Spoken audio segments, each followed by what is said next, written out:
Good afternoon and a very warm welcome to the Singapore National Cricket Ground for what promises to be an exciting clash in the Asia Pacific Cricket Champions Trophy 2025. It's Hong Kong China taking on Samoa in a crucial T20I international match. Both teams came into this match after their tough outing where they lost their respective games, and they will be desperate to bounce back and keep their tournament hopes alive. For Hong Kong China, it's about regaining rhythm and showcase the experience they bring into this format, while Samoa will be looking to make a statement and notch their first win on the international stage. Well, the conditions are perfect for cricket. It's bright and sunny and the atmosphere is buzzing, and both the sides have everything to play for. With pride, points and momentum on the line, I think it will be a great and exciting game to watch. So a lot to play for, and now we'll head into the toss where I have my fellow commentator Robert right there.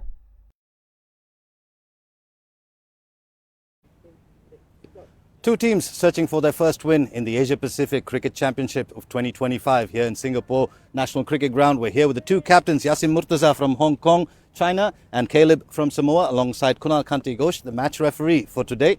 Go well and good luck, gentlemen. Tails. Tails is the ball. Tails is the call. Head.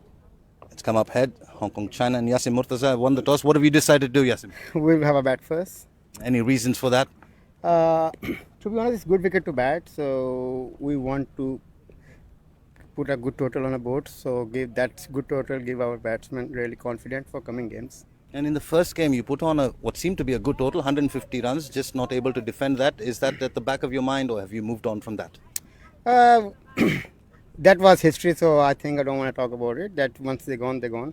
We're really looking forward for this game and really looking forward for next games. Is there a target that you've got in mind here, batting first? I think same like 117 and 80 would be a good total. All right, good luck and go well. Any changes to your side? There's one change, Vikas Barkat in for Ayush Shukla. All right, good luck and go well. Thank you. We'll have a chat with Caleb from Samoa. Caleb, what would you have done had you won the toss? We probably would have looked to have a bat first as well. But look, we bowled first yesterday. We're happy with how we bowled and look forward to doing it again. Having played your first game yesterday, how have you assessed the conditions here? Yeah, look, obviously very different to what we've faced previously. But look, great learning experience, obviously just changing the style in which we play and mainly in which we bat. So hopefully we take those learnings and apply them today. Well, your bowling and your fielding looked good in that first game. What are you looking to do here? What is the total that you're looking to keep them under? Look, we'll have to see how this goes now. It's 3 games in, so this will be the 4th on it. So we'll see if there's any changes to how the pitch plays. And look, we'll just look to do the basics right and we'll see what we end up with. And any changes to your playing 11? Yeah, 2 changes. Darius Visa and Mani Ti will rest this game. And we have Douglas and who else is coming in? I actually can't remember who the third player is, but we've got one else coming in. No worries, good luck and go well. Cheers, thanks. Well, so the news from the toss is that Hong Kong China have won it and they've decided to bat first. Well, there you have heard from both the captains. Robert, good looking as ever. So the news from out there in the middle, Hong Kong China won the toss and they will be batting first. I think the statement is clear that they will be putting some runs on the board, apply the scoreboard pressure and let the bowlers do the talking. And when it comes to Samoa, they will need to bring in their A game in the field, because the standings right now, Malaysia leading it 2 out of 2, and Singapore won one of their matches and lost to Malaysia, and Hong Kong and Samoa both are yet to register the first win. Well, talking about Samoa, the Pacers definitely showed some potential, but the bowling unit needs to be sharp and disciplined against a very formidable Hong Kong lineup. So it's all set. Hong Kong China will be batting first in an all-important clash. And before we go for the first delivery, I would like to welcome back the dashing man, Robert, back into the comm box. Welcome back, Robert. Thank you, Shaidur. Hello and welcome to our viewers. Well, at the toss we said it was both these teams heading into this game without a win. They've played one game so far. Hong Kong, China missing out against Malaysia. Malaysia top of the table, as Shaidur pointed out. And well, Hong Kong, China will be looking to make a statement here, which is why they've won the toss and they've elected to bat first. And they'll want to get runs on the board. Yasim Murtaza suggesting 170 is a good total. And they'll be aiming in that region. And the Centurion, Zishan Ali, from the first game, is looked in fine touch, Shaidur. Yes, absolutely. He will hold the key, especially the man in form, Zishan Ali. What an amazing innings from him in the first game itself, first day of the tournament, and he set the tone, went on to score a century, and then he got out, unfortunately, for the losing cause of the team.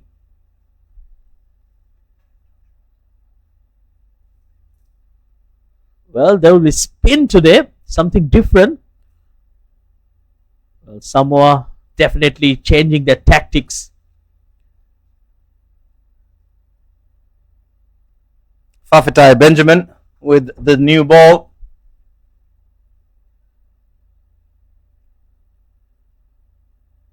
We're just about ready for ball one. So here comes the first delivery. Oh, that's well bowled. Again, the ball is just skidding on. We have seen, even though both the days we are playing on the same pitch, but it has really reacted in a completely different way, where the ball is skidding onto the bat, and Zishan carries exactly from where he left. He welcomes the off spinner with a huge six, inside out shot. That was just an invitation to go big, flighted full. The ball is new, it's not going to turn much. And just a brilliant extension of the arms there over the offside for the first maximum for Hong Kong, China. But again, it was flighted. Fortunately for him, this time Zishan Ali just couldn't get the timing right. Well, it's looking very good out there. The ball is coming nicely onto the bat, and he goes once again. That's up and over, and handsome as well. I think they're going to have to find a replacement, because that's gone into the wilderness here at the Singapore National Cricket Ground. Another flighted delivery, wider in fact this time, and but the result stays the same. Another half a dozen for Zishan Ali. Well, he did invite Zishan Ali to try and hit him, but it was easy pickings for Zishan, especially with the form he is in. Just got a century in the last game. That was also his highest international score, 101.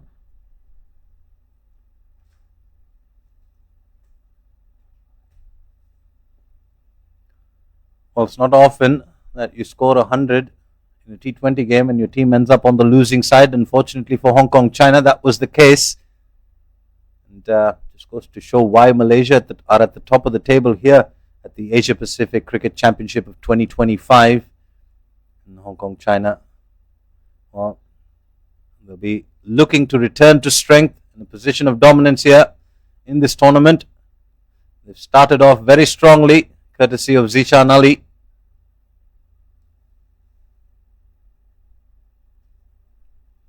Much better attacking the stumps. I think that would be the line, especially when you're bowling to Zishan Ali. Anything wide and anything on his pads is very strong, and also uses his feet to perfection. So sometimes he will be dancing down the track. So as a spinner, you need to be very precise with your line and length, and ensure that you don't give too much room to a batter like him. Well, now it's his partner, Anshuman Rath, on strike.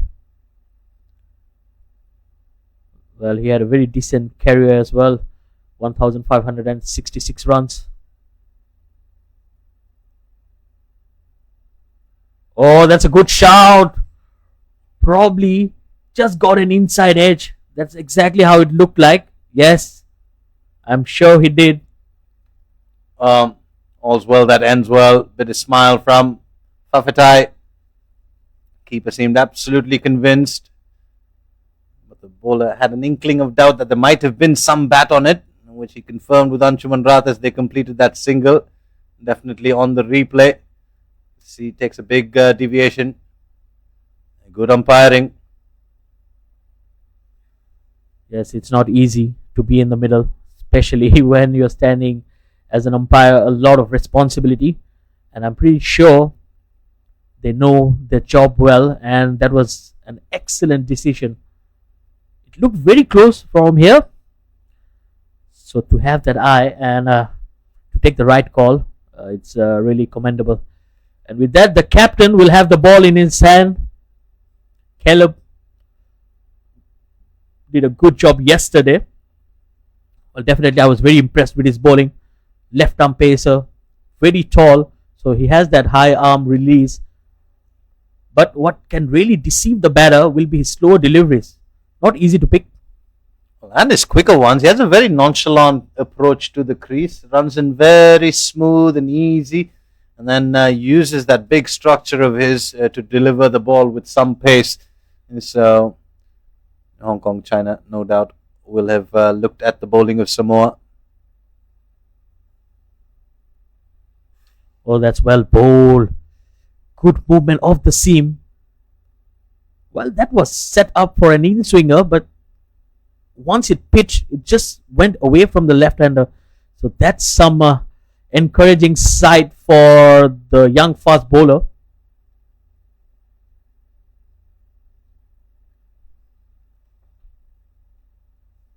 Well, we know this for a fact in whether it's the morning game or the afternoon game. The new ball does quite a bit, but it doesn't last very long. And with Zishan Ali going the way he's going, a couple more hits, that ball is not going to do as much. Interesting option from Samoa to go with spin in the first over. It was a close call there, that LBW, but there was some bat on it. I'll have to wait and see if they continue to persist with spin. We saw Malaysia use that tactic to good effect. Vijay Onni picking up the man of the match. 4 for 6 from his 4 overs. And, never let Singapore get back into the game after that. Here's Caleb looking to pick up an early wicket for Samoa. Again, just dancing down the track. Jishan Ali just trying to cover the swing. This is smart batting here. Yes, absolutely. You're right, Robert. They're taking a different approach, but then you need to execute your plan right. Well, Malaysia have the tendency of bringing Vijay Onni earlier with the new ball, so he's used to it. But we have seen different approach from Samoa so far, and it's well driven, but straight to the field and no runs there.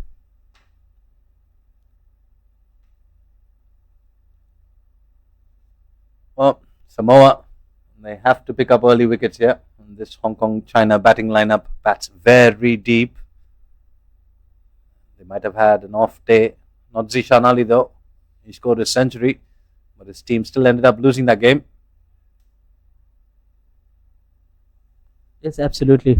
I think cricket is a team game, and all the players needs to contribute. So apart from that 101 from Jishan Ali, the rest of the team couldn't make any impact in that first game. It was only 151, in fact 152 at the end of 20 overs. I mean, the target was 152. Yeah, correction, Robert. Thank you so much. Malaysia chasing those down with 4-5 wickets in hand, helping each other out here in the combox. And enough about past results, as Yasin Murtaza suggested at the toss. When asked about not being able to defend 151, he said it's in the past. We can't change that, so he wouldn't want to talk about it. And I think that's the right approach. Oh, that is a good delivery from Caleb. Bowls that in the block hole. Well, definitely some signs of movement there, and a good delivery to end the over. Yes, that was heading way back to the right-hander. Well, after 2 overs, it's 16 without loss. A decent start here for Hong Kong, China. I think definitely the idea here will be to consolidate and accelerate as the innings progresses. They have a lot of batters lined up. We have seen the two big guns, Nazakat Khan and Babar Hayat, missed out in the last game, but we all know how destructive they can be with the bat on their day. So it's not going to be easy task for Samoa. But yes, the spirits are high, and cricket can be a funny game. And straight away, a change in bowling. The spinner has been taken out, and I believe it will be Solomon.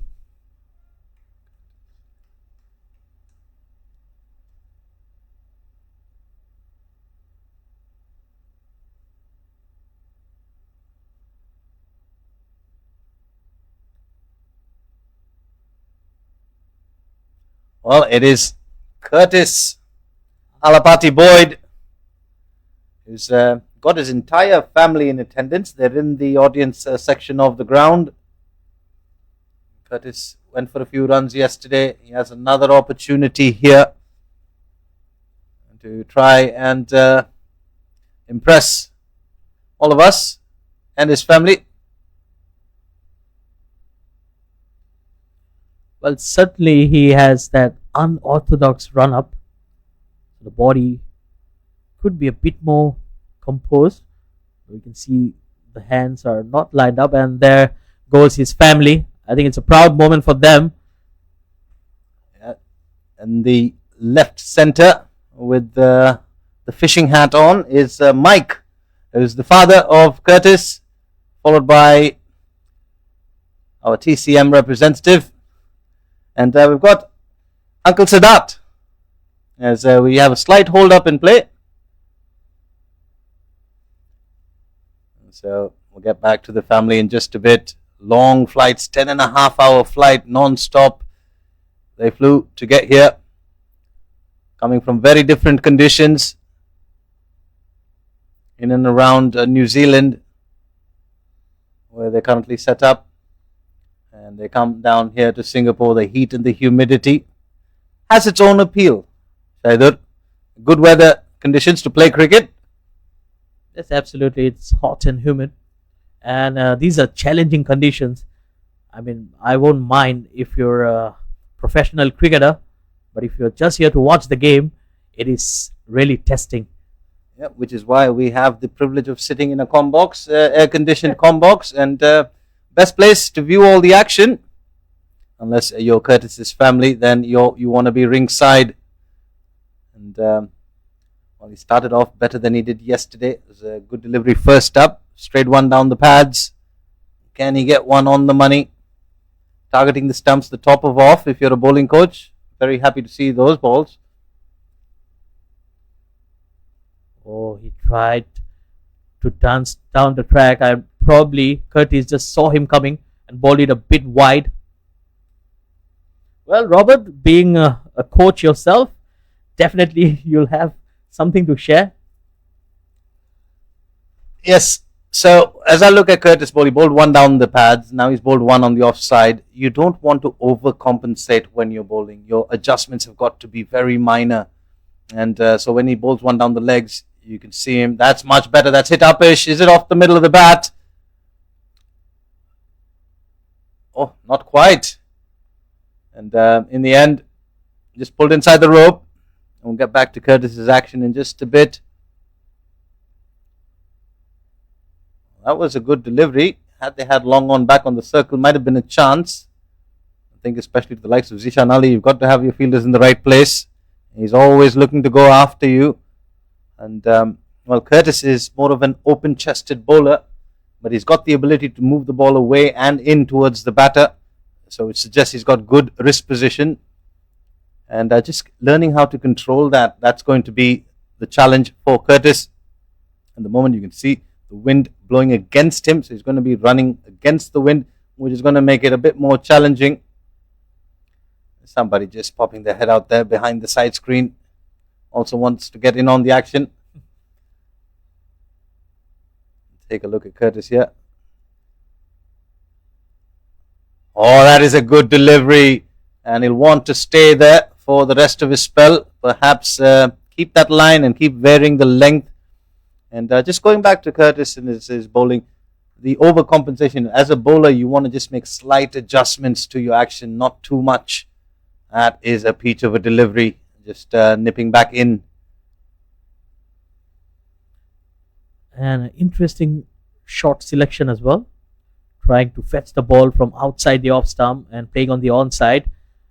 Oh, that was close. Very close, in fact, to the stumps. And the reaction from the wicketkeeper says it all. Welcome boundary here. Yeah, fortunate boundary. But Zishan Ali, who's looking to be aggressive. The old saying goes, fortune favors the brave. Very fortunate on that occasion. Well, despite that boundary, I think that was a good delivery from Curtis. He's starting to get his radar on target.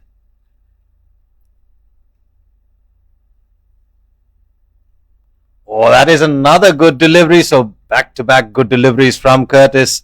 He's coming into his own here. And this is another thing that we've seen with the Samoan bowlers. Very easy in the run-up, but they're able to bend their back in the big units. And so they're able to generate quite a bit of pace. And Zishan Ali is continuing to be aggressive. How long will this continue for? Well, I think the intent and the message is very clear from the dugout. They will play their shots. And that's how Zishan Ali plays. He went for it. And that will be a boundary. This time much more convincing. And now go back to this point. I think they need to have the long on back for Zishan Ali. He's looking to be aggressive. We saw that from ball one. And with Curtis trying to bowl on the stumps, Zishan Ali will look to go in that direction. He's already done that a couple of times. Got the inside edge, picked up a boundary at fine leg. This time, much more where he intended. And youngster with a career path in front of him. Although, puts the phone away. And I think that's a good choice. Yeah, probably he was watching us and he heard us. Yes, probably at that age I was playing cricket, but then technology can really make the children do a lot of things. And look at that, passionate about his photography. Yeah, we live in the information age, as they call it. There's no shortage of information. And, well, youngsters who want to pick up new hobbies, things that they find interesting, very easy. The information is right in the palm of your hands. The question is, can you moderate it? And that is a question for a different conversation. But for now, it's back to the cricket. Solomon Nash being given his first over here. Hong Kong, China, 29 without loss after 3. Good first delivery from Nash. Yes, I was very impressed with Solomon Nash yesterday. Well, he has a similar action when it comes to his release like Curtis, but then his run-up is pretty straightforward and a classic pacer. Very upright, and he runs with a good body balance as well. Absolutely. Solomon Nash has got what you would call a technically sound action. Good approach to the crease. Very steady, very stable. And a very good load up as well. He can get the ball through, which is why he's a tad bit more accurate with his line and length.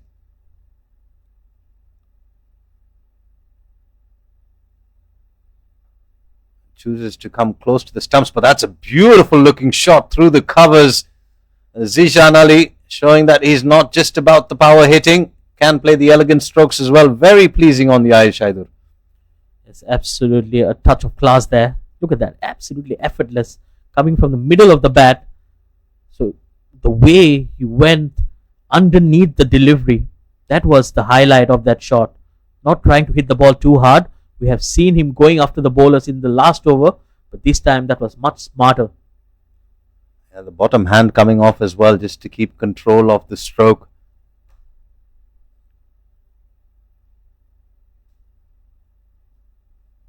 Oh, that's a good comeback from Nash. A typical fast bowler's comeback.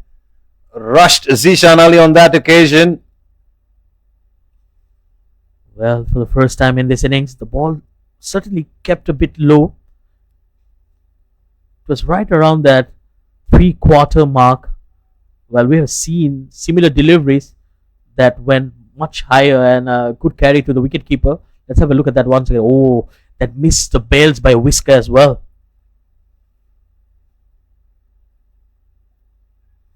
Oh, that's uppish. That's uppish. He's already started to walk. Oh, the catch needed to be taken. Well, it was the skipper himself who positioned himself under the catch. He's staring right up into the sun. Well, he lost it in the sun, and fortunately for him, it didn't hit him because he took his eyes off the ball and he was in no control whatsoever. And I'm sure that ball was in the air for quite some time. In the end, didn't even get a hand to it. That's how much he lost it. Couldn't get a sight of it. Well, how important and how expensive is that going to be? Absolutely. It was the catch of Jishan Ali, who's moved on to 28 in no time. Well, he has not looked his best today, but still look at the pace he's getting those runs at. Yeah, he's always been an aggressive batter, has Zishan Ali.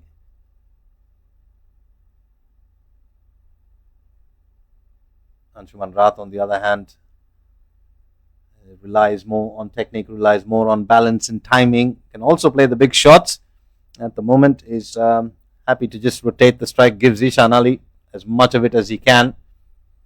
Well, Solomon Nash did well to come back and create that chance. Unfortunately for Samoa and Nash, it's gone begging.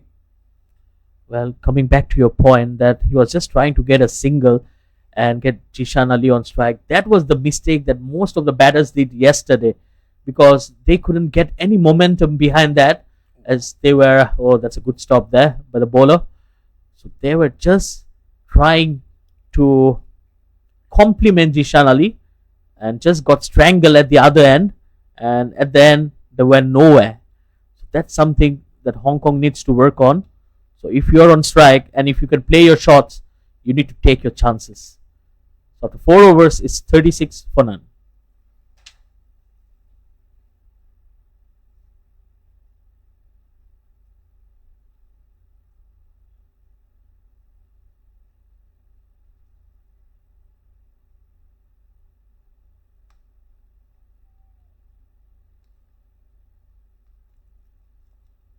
Well, Curtis will continue in here.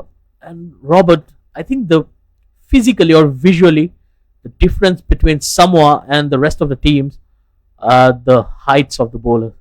They're all very tall, all over 6 feet. I think that high arm release can also cause some trouble to the batters. Yeah, speaking of high release points at the toss, just getting the microphone up to Caleb was quite the challenge. And what these tall bowlers have is that they're able to extract more bounce on a placid surface. This one, the ball skids, we saw in the morning. And, well, it's Curtis. Oh, that's a no ball for overstepping. And they're coming back. There's miscommunication. Throw should have gone to the bowler's end. But fortunately for Hong Kong, China, not too much trouble. Well, Anshuman Rath almost ran 1.5 run there. In fact, I can count that as 2 because he went halfway and came back again. But Jishan Ali was he showed no interest whatsoever, probably because he realized that it's a free hit coming up and he would like to consolidate on that opportunity. Well, and Anshuman Rath almost got himself out on the only mode of dismissal that is allowed on a no ball, which is a run out. And same rule applies for the free hit as well. But Zishan Ali will be looking to send this over the ropes. Any length on offer He'll be swinging towards that long on to mid-wicket region.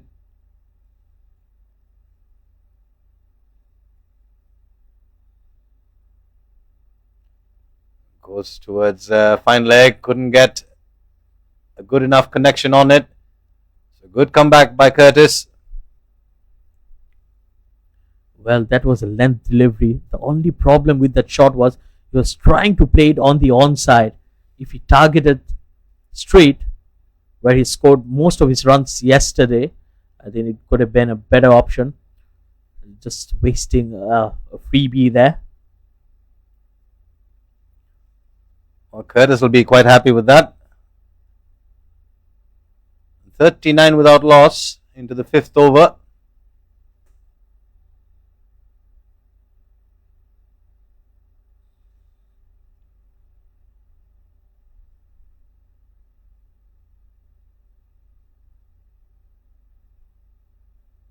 That's a good Yorker, squeezed out between point and short third. The third fielder that they just brought up and does well to pull it back inside the rope. Well, that was the irony, isn't it? They just changed the fielder. The third man came up the circle and he squeezed the ball in the same gap where the fielder was in the previous delivery. So it's just luck, I would say, but sometimes it doesn't work, and straight away the third man goes back once again. Noah Mead there, having to put in a few yards. This is clipped off the pads, goes down to fine leg, looking for that one-handed pickup.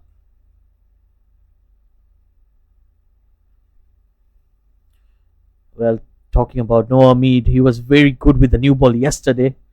For my surprise, I'm really surprised why he did not take the new ball in his hand, because he looked to be very good yesterday. So any thoughts on that, Robert?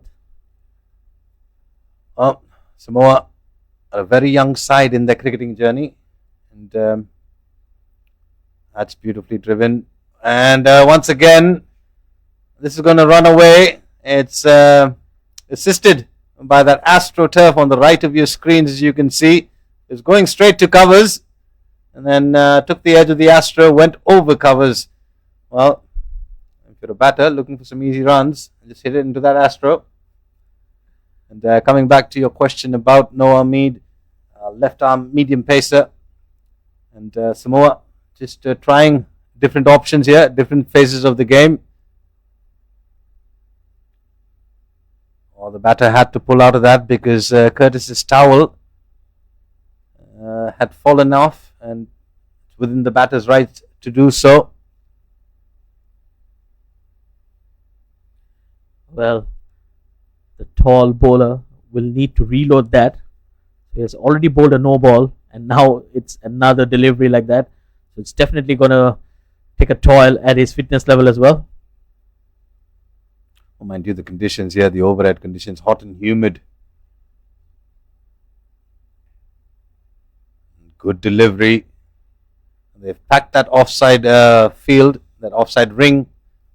And so Curtis now able to settle into some sort of rhythm.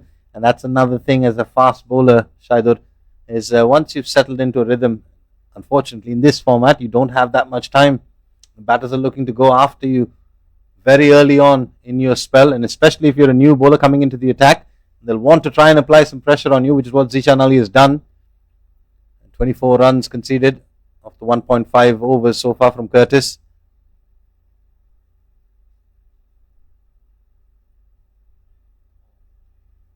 Once again, awkward bounce for the wicketkeeper, Afapene.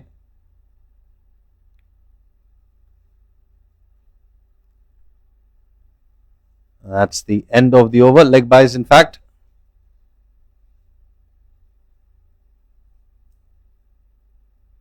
.50 coming up for Hong Kong China in the 5th over. So they're going at an even Stevens 10 and over. Zishan Ali will have a sip of water. We're talking about the hot, humid conditions here in Singapore. Definitely drains a lot more fluids out of the system as opposed to other parts of the world. Beautiful scenic backdrop here at the Singapore National Cricket Ground. And shout out to the Singapore Cricket Association for putting together this tournament, the Asia Pacific Champions Trophy of 2025.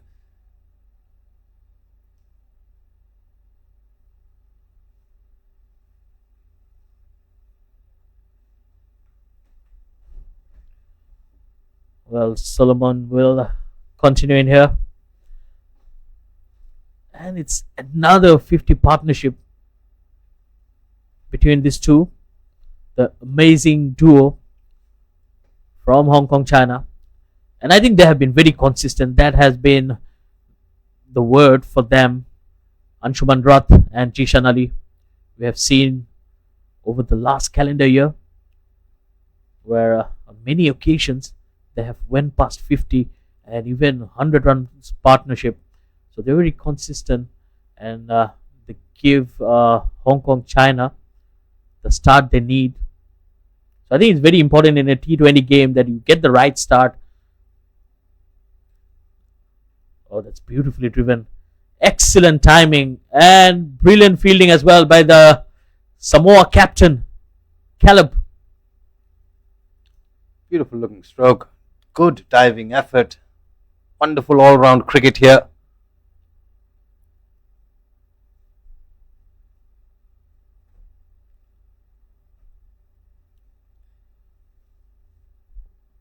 Well, the tone is set. I think Hong Kong, China will be eyeing to score at least 170 or 180 like the captain mentioned at the toss. And if Jishan Ali can carry his bat till the end, they could be looking for 200 as well. Oh, that's a good delivery, good comeback here from the bowler. Well, Jishan Ali looked a bit shaky today compared to his previous innings. It's still effective though, nonetheless. 28 of 21. Slow by Jishan Ali standards, dare I say. Well, Solomon Nash spared a thought for him, created the chance that went up and it stayed in the middle of the sky for a very long time. Caleb could not get a sighter. In the end, couldn't get his hands on the ball. Use of the feet once again. This time he squeezed it over the point fielder. Another boundary here. Well, if you can hit the cricket ball with one hand, why do you need two? Well, Jishan Ali, this is the kind of form he's in. Manages to just throw his bat at that one, hang it out there, finds the middle, goes over that inner ring, the backward point region. I think he might have heard us regarding the slow batting, and he's upped it once again. He's looking to be aggressive since ball one, Shaidur. Yes, absolutely. I think slow will be the last word you'd want to hear. And absolutely, that's dispatched over mid-wicket. A huge six here. He's hammered the living daylights out of that one. That ball will be inspected for damages. And right now, Jishan Ali is dealing severe damage. Just picks that up from just around off stump. Puts it well over the rope at the mid-wicket region. Well, we have observed Robert. He attempted that shot on few occasions, and this was the first time it connected. And how well did that connect? Well, he's got a big middle to that bat of his. That much is for certain. He's playing one-handed shots. They're going to the boundary. He's playing two-handed shots. They're going for six. Again, he holds the pose for the camera. One bounce into the fence. That's 4, 6, 4 in the last 3 deliveries. And Jishan Ali is getting on a roll. Oh, it's a cruel game, isn't it, Shaidur? The batter gets dropped of Solomon Nash. Then he comes back to punish him for a 4, a 6 and a 4 like you mentioned. The Hong Kong dugout, Hong Kong China dugout, looking very comfortable there. Samoa in the field have come up against a very strong opposition in Hong Kong China. Jishan Ali, 42 of 24. Last delivery coming up. That's a low full toss and beautifully driven, but straight to the fielder. So dot ball to end the over. Well, Robert, we're all expecting Samoa to put on a show with the ball because the bowlers did a wonderful job against Singapore. But so far, with some aggressive batting, they don't really have the answer to Jishan Ali. Well, I think yesterday's defeat to Malaysia might have been an eye opener, and it sort of rattled the nest a little bit, that of Hong Kong, China. Very strong side. They'll feel very disappointed, but again, going back to Yasin Murtaza, it's a matter of the past, and he does not want to concern himself with it. Hong Kong, China have walked out to bat after winning the toss, and they're making quite a statement here. 65 without loss after 6, and Zishan Ali is firing on all cylinders. Anshuman Rath as well, not too slow, in excess of 100 the strike rate, 16 of 12 for him. That's the end of the power play, so the Samoan bowlers will have a bit more protection, but I don't think we'll see a change in attitude or approach from Zishan Ali. It'll make it a lot easier for Anshuman to give Zishan Ali back the strike, but at some stage Anshuman Rath is going to have to join the party as well. Yes, absolutely. That's the only way to do it, because you need to take responsibility. You cannot be just hanging your bat in there and score singles, because they bat deep. We all know the explosive opening partnership, but then the stability that they have in the middle order in the form of Nazakat Khan and Babar Hayat. I think Hong Kong China is set up to score a big total in here. Oh, that's beautifully driven. Good timing once again. Anshuman Rath is looking very good out there. He's just not been able to find the gaps, and an overthrow. Well, some sloppy work in the field. Yeah, Noah Mead, the bowler that you were referring to, has been introduced into the attack. And Anshuman Rath is very pleasant on the eyes, Sadar, and I've seen quite a bit of him. So in the ICC Challenge League B playoffs that was in Hong Kong.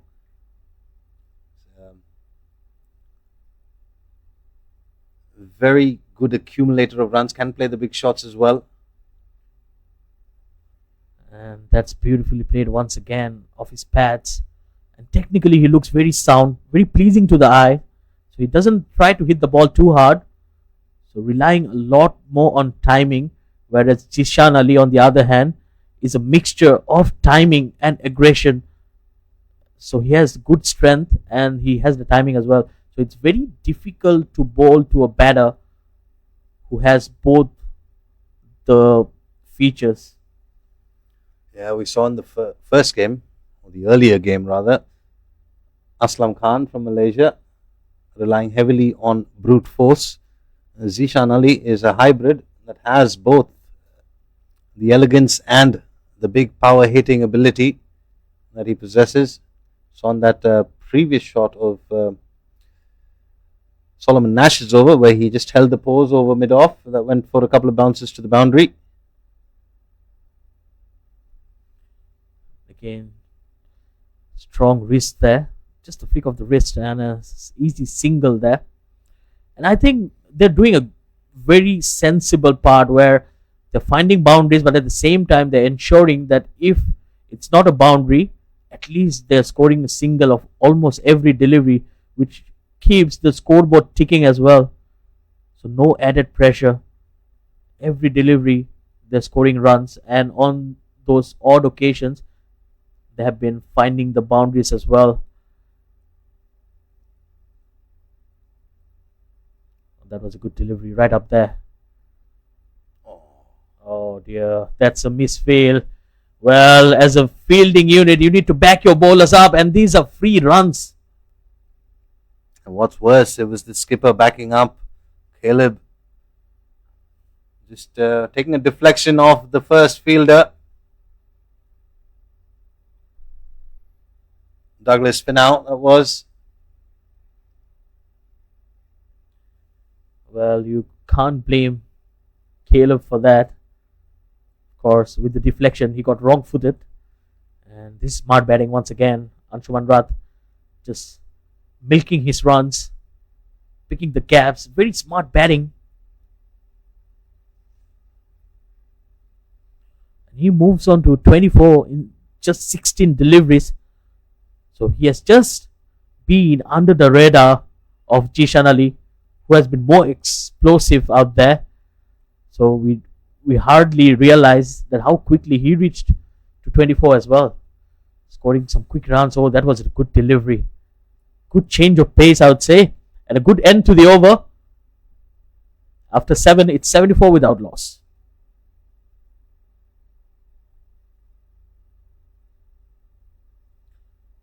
Well, look at that. The batters, Jishan Ali, 43 of 27, and Anshuman Rath, 24 of 16. Only 7 extras. But yes, the stage is set for Hong Kong, China. And I'm sure Jishan Ali will keep attacking the bowlers.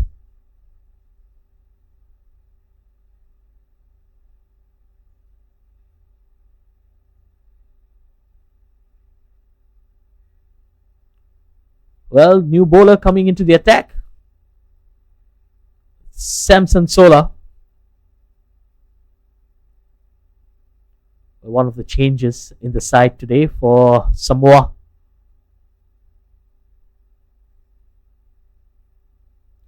Right arm off spin.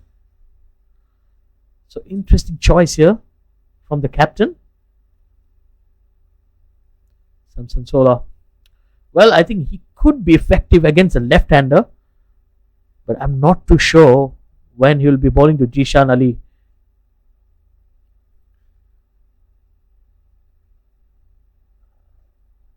Well, Samoa keep bringing the changes, and Hong Kong, China keep dispatching them to the boundaries. It was just the one chance that was created of Solomon Nash, and that was the big wicket of Jishan Ali.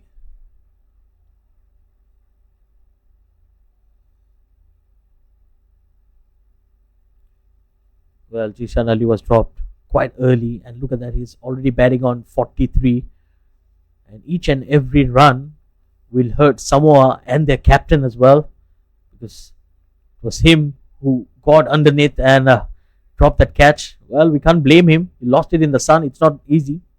You can't call it a drop if he didn't get a hand to it, Shaidur. It was technically, yes.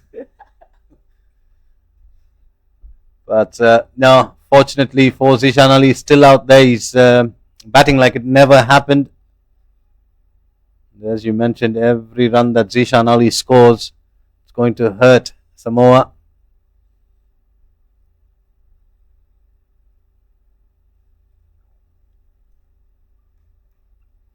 Look at that, they're changing the field around.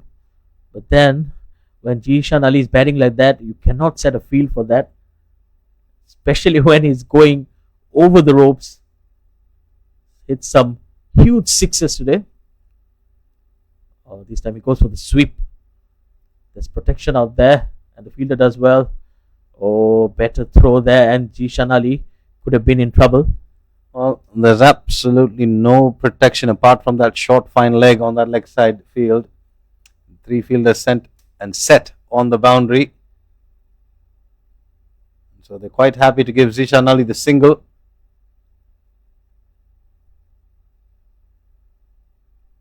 Goes for the reverse sweep, finds the gap, and it will race away for another boundary, and with it, Jishan Ali moves on to 49.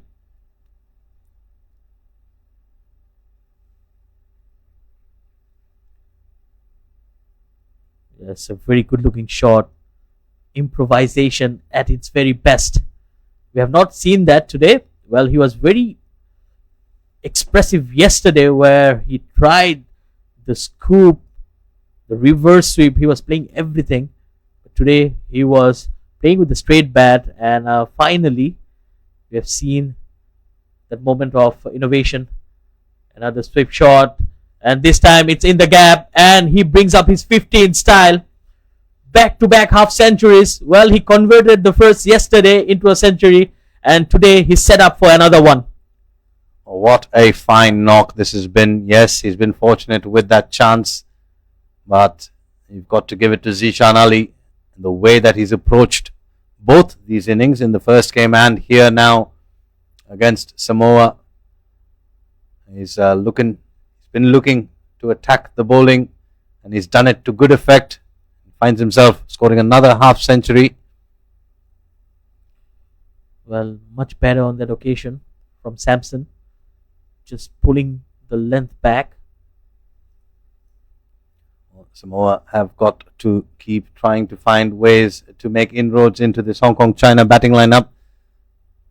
And not for lack of trying, Caleb has turned to all his bowling options. And they've all come up short. Well, we have seen in the first game against Malaysia where Hong Kong-China lost their wickets in clusters. So that's something to watch out for as well. So if they can get a wicket here, it can really open up the gate for them. Yeah, and for a side like Samoa, they will know full well going into this game that Hong Kong China are a very strong side, and bit of a David versus Goliath battle here. And they've got to just find ways to stay in the fight, pick up wickets. Quick hydration break here. 8 overs gone, 87 without loss. Fabulous start here from the openers. Anshuman Rath, 26 of 18, but it's the Zishan Ali show.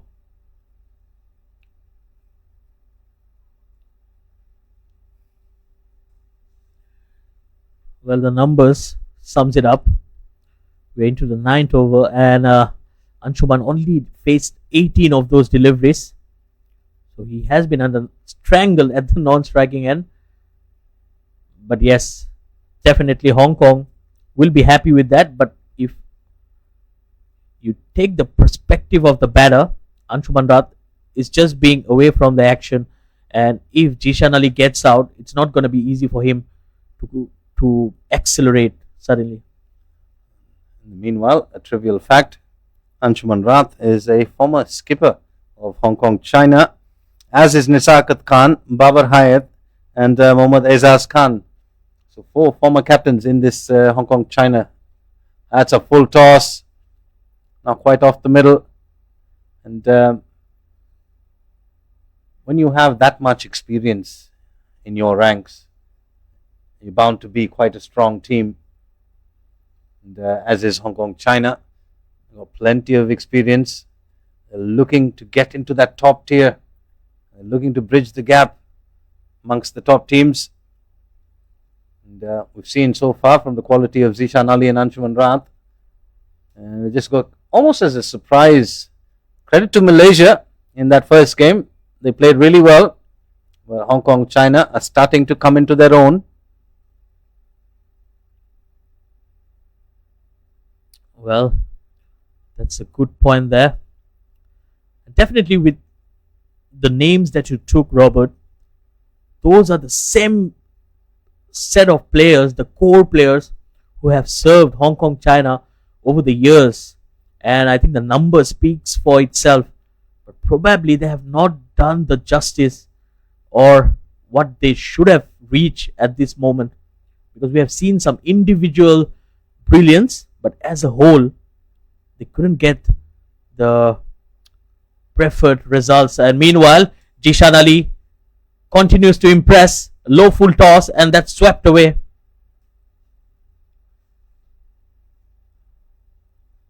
Certainly a very talented team, very experienced side as well. Lots of potential for Hong Kong China as they race along to 94 without loss midway through the 9th over.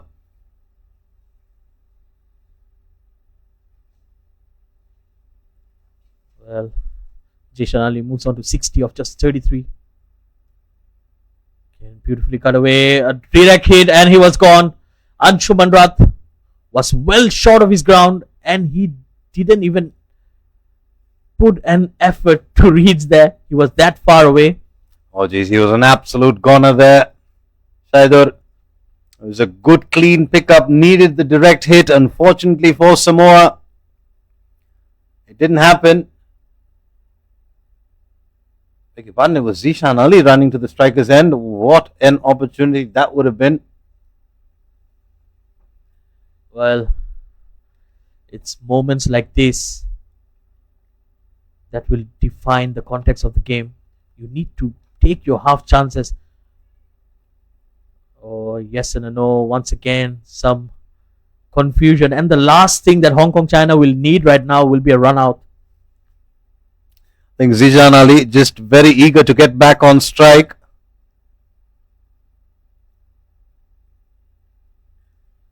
Well, definitely, if he can convert that half century into another one, so he'll be scoring centuries for fun. Back to back centuries, I think that will really boost up his confidence and the belief that he has as a batter. Again, well played by Anshuman Rath. They're running hard, and this is excellent running. Well, at the other end, Anshuman Rath, who's batting on 29 of 20. It's a good knock. He's played second fiddle for most of this partnership. And, well, got 1 over to go before the scheduled drinks break. 99 without loss. So they've upped that run rate to 11 now. And with that century in the previous game, Zishan Ali went past 1,000 T20I runs. And, well, we did talk about the batting lineup and how deep Hong Kong China can bat.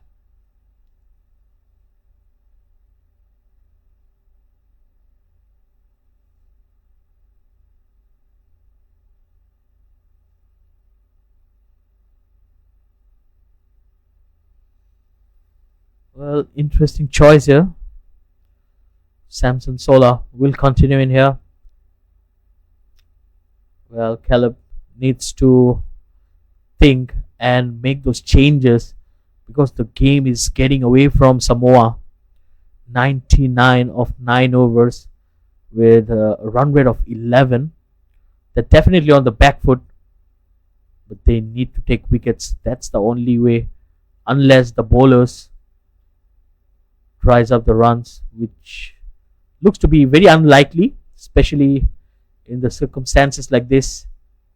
Or reverse sweep, attempted reverse sweep once again.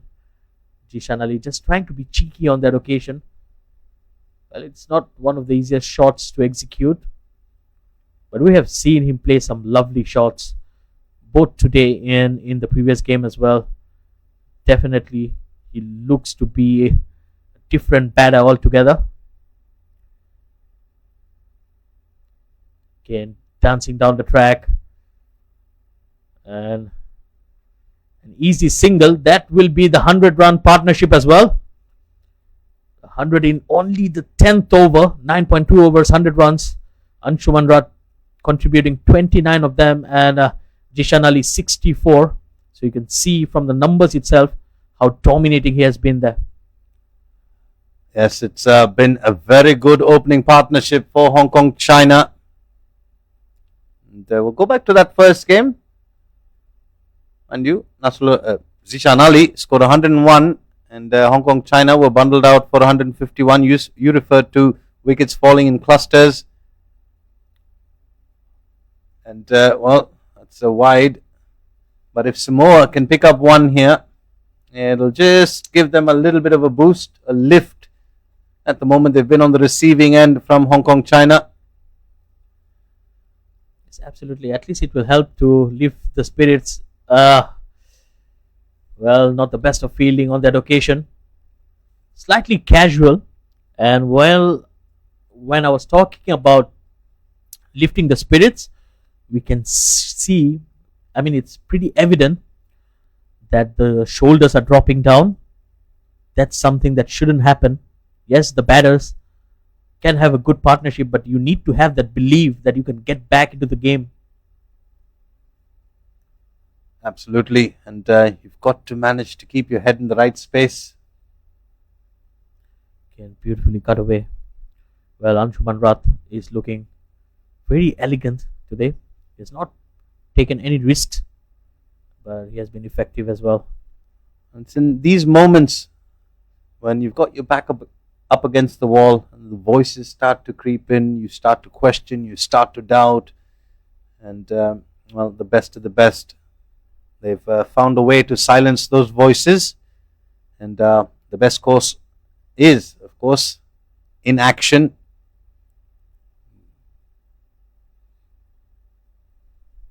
Another attempt, and that was very, very close. The umpire was not interested. Well, the replay here will be interesting. Definitely very, very interesting. Oh, not sure how I feel about that one. Oh, Samson Sola. Well, Samoa definitely had a point there. Looked much closer than it was. Well, the last delivery coming up. And this time, he gets in between bat and pad. And first breakthrough here for Samoa. Well, could have very easily been 2 down with that LBW shout. Samson Sola coming back with one that goes through the gate, as we'll take a short break here for drinks and come back to you with the rest of this innings.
Well, we are back live again after a short drinks break. We are halfway there.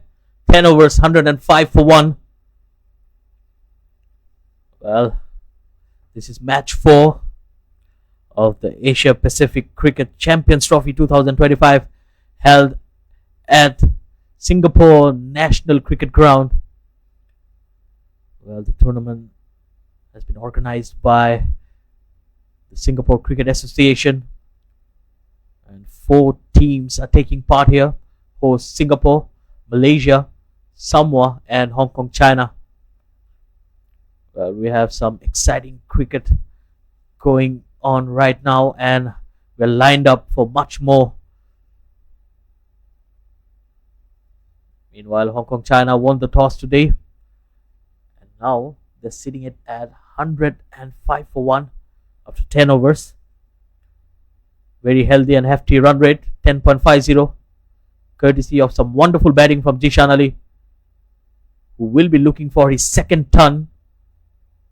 Scored a century in the first game against Malaysia, and now he's batting on 64 of just 38 deliveries.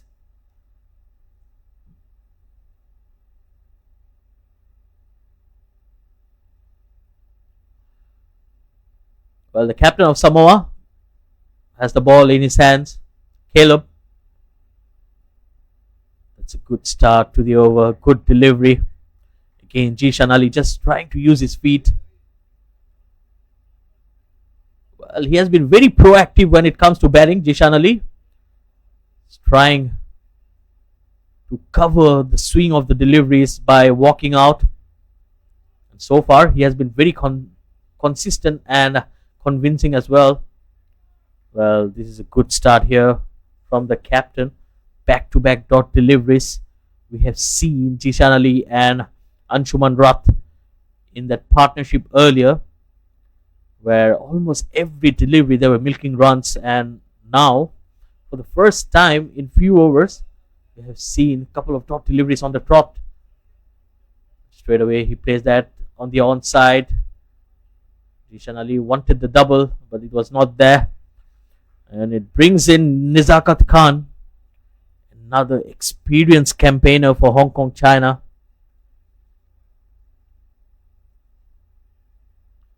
Definitely he's the leading run scorer as well in T20Is. 110 matches now, 2,162 runs, averaging 21.83, and a decent strike rate as well, 121 he bats with, and he gets off the mark straight away. Nothing much than a gentle push. Well, that's the way he likes to bat, Nazakat Khan. He has the tendency of getting on to a slow start, and then in those middle overs he finds his target and takes on the bowlers. A very smart cricketer, very proactive, I would say. Meanwhile, Jishan Ali is just happy to take singles and doubles for the time being.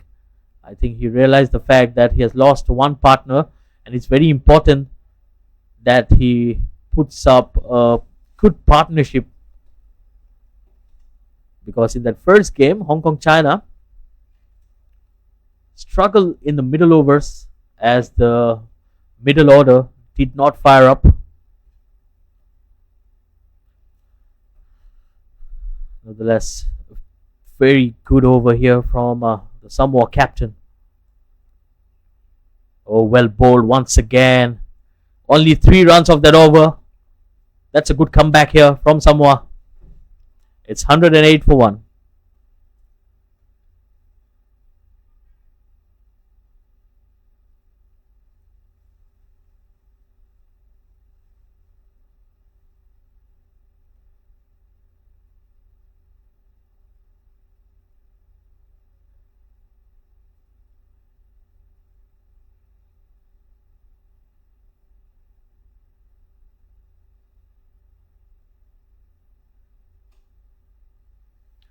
Oh, there's the family of Curtis. We spoke about Dad, who's Mike, Sadat, Uncle, Shana, the auntie, Michelle, and Abigail, the sister. And more youngsters looking to pursue cricket as their passion and perhaps turn it into a career someday. Conditioning session in progress. Use of the feet, down the ground he goes. It's high up in the air, and it's gone all the way for another half a dozen. Jishan Ali, continuing where he left off, moves on to 72. Well, again, good use of the feet. He got to the pitch of the delivery, and a full swing of the bat as well. Jishan Ali not afraid to take the aerial route. This time pulls it towards the leg side. Protection there. A couple of fumbles. Interesting fact, Jishan Ali is the only Hong Kong player averaging over 30s in T20Is. And so that's something, and that might interest Samoa if they can pick up his wicket here. Yes, and I think with the innings today, it will only get higher. Well, some credit should go to the Samoa fielder as well, because they dropped him very early stage, and since then he has not looked back. Absolutely no turning back for Zishan Ali. 73 of 44. It's another masterful innings. He's been accompanied by lusty hits and then some elegant shots. And this is off the outside edge of the bat, straight to third. Shot third, rather.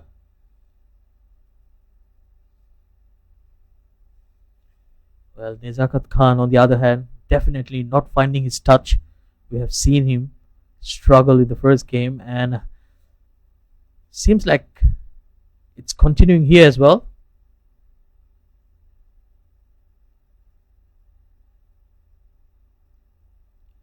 Well, just nudging the ball around now.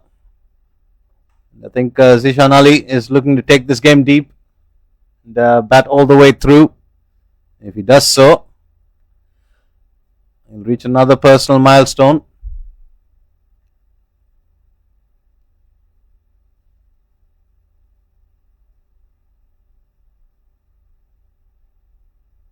You see, just happy to nudge the ball around now, as opposed to earlier on in his innings, he would have looked to take that down towards the mid-wicket region.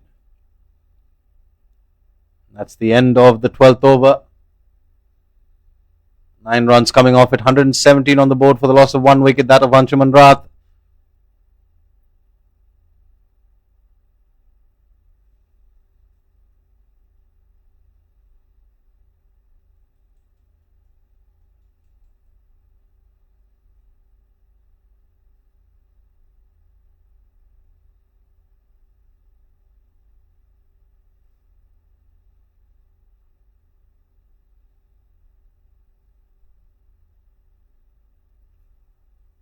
Also, this is good interest from the youth here in Singapore.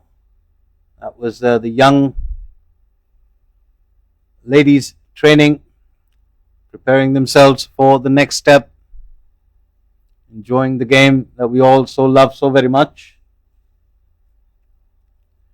Well, Curtis Alapati Boyd comes back into the attack. I'm going to take a shot at that last name of his. Apologies if I mispronounce it. Hainam Nyberg. 24 runs off his 2 overs so far.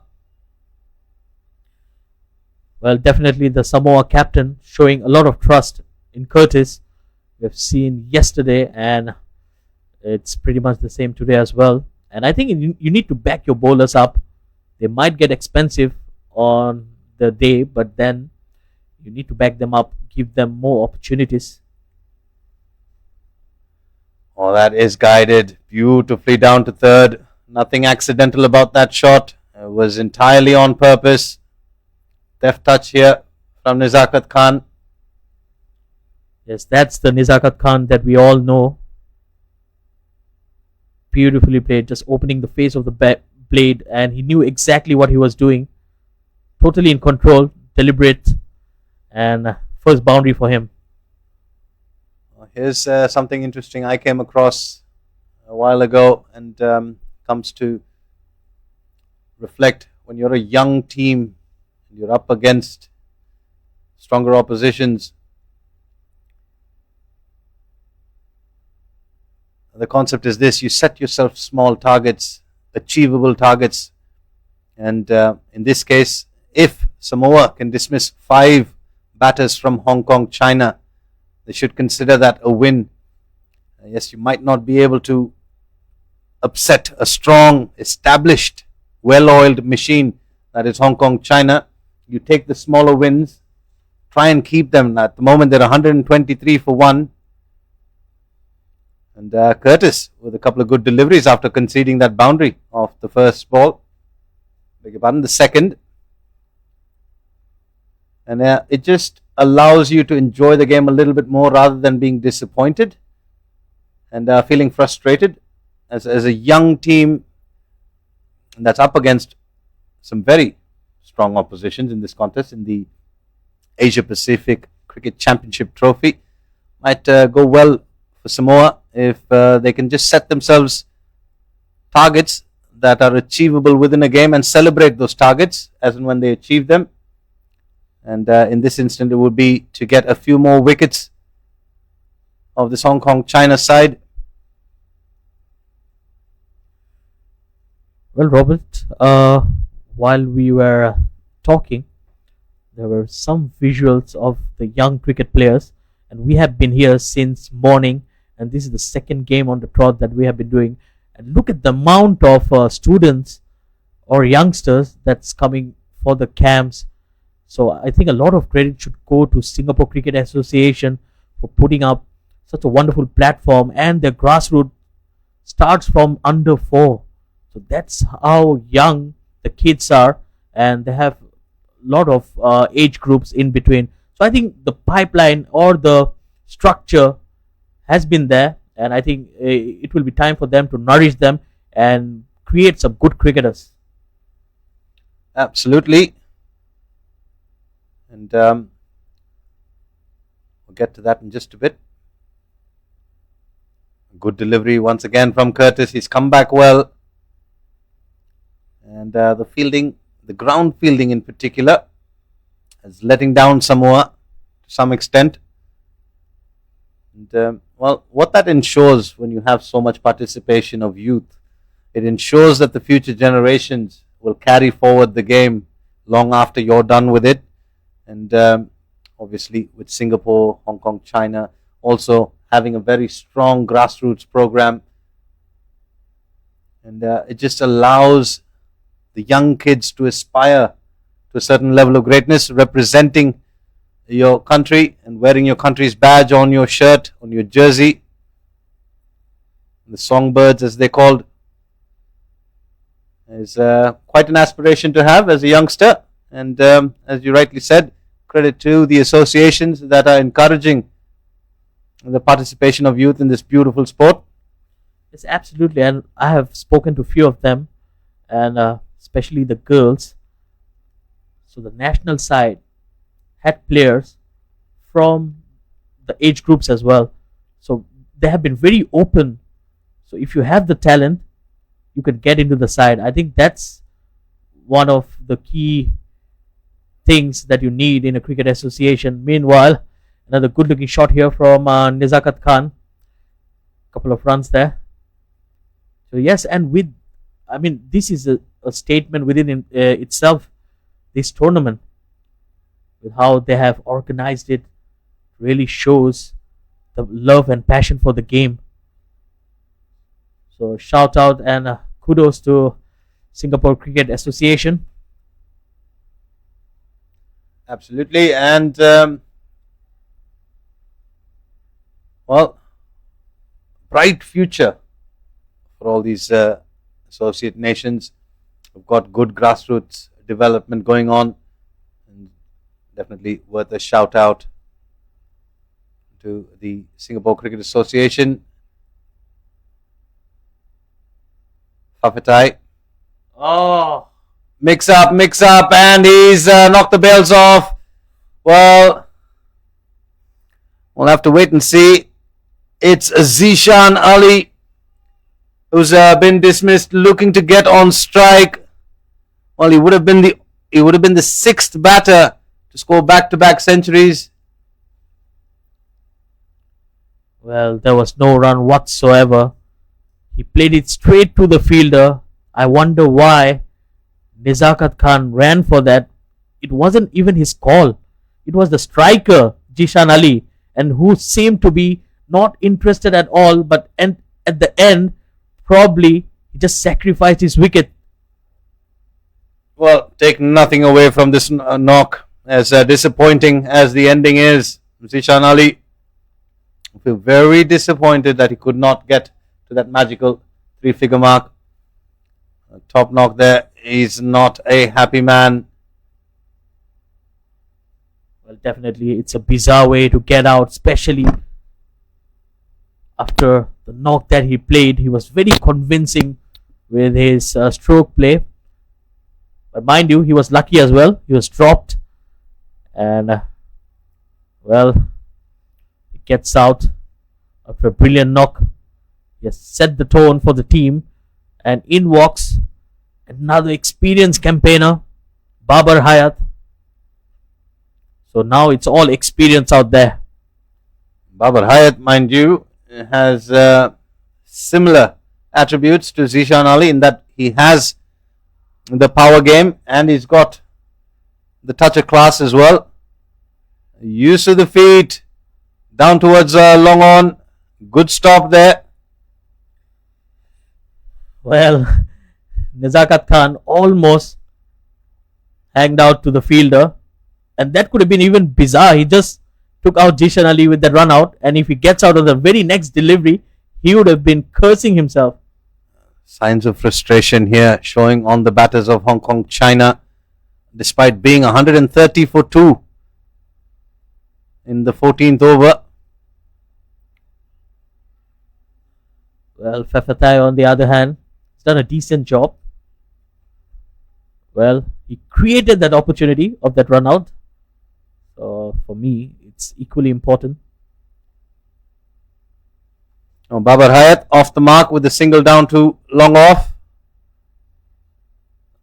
Samson Sola has been kept busy in that region. And that's the end of the 14th over. Hong Kong, China 131 for 2.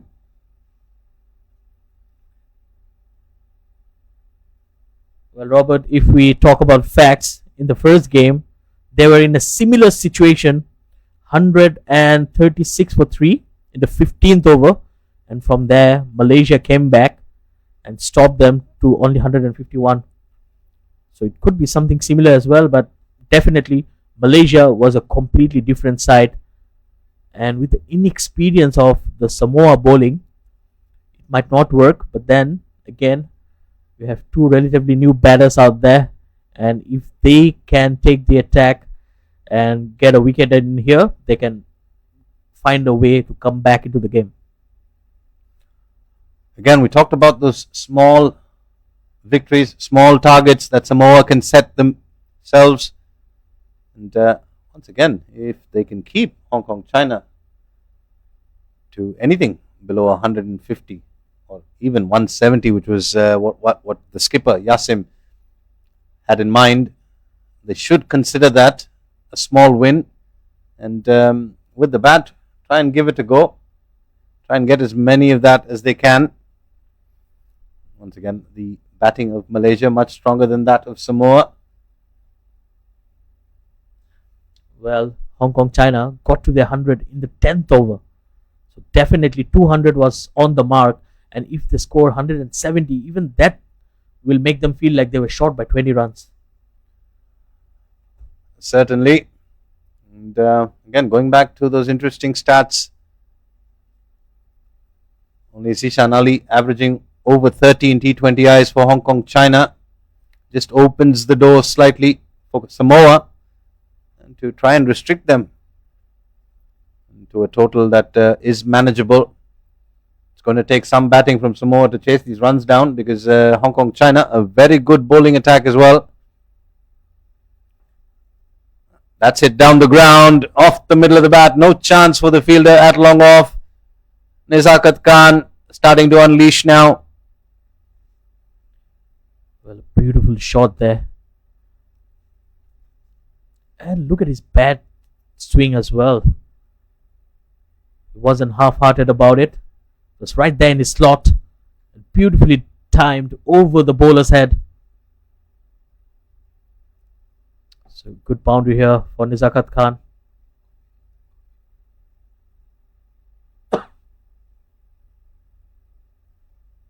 This time slashes hard through the offside. There is protection.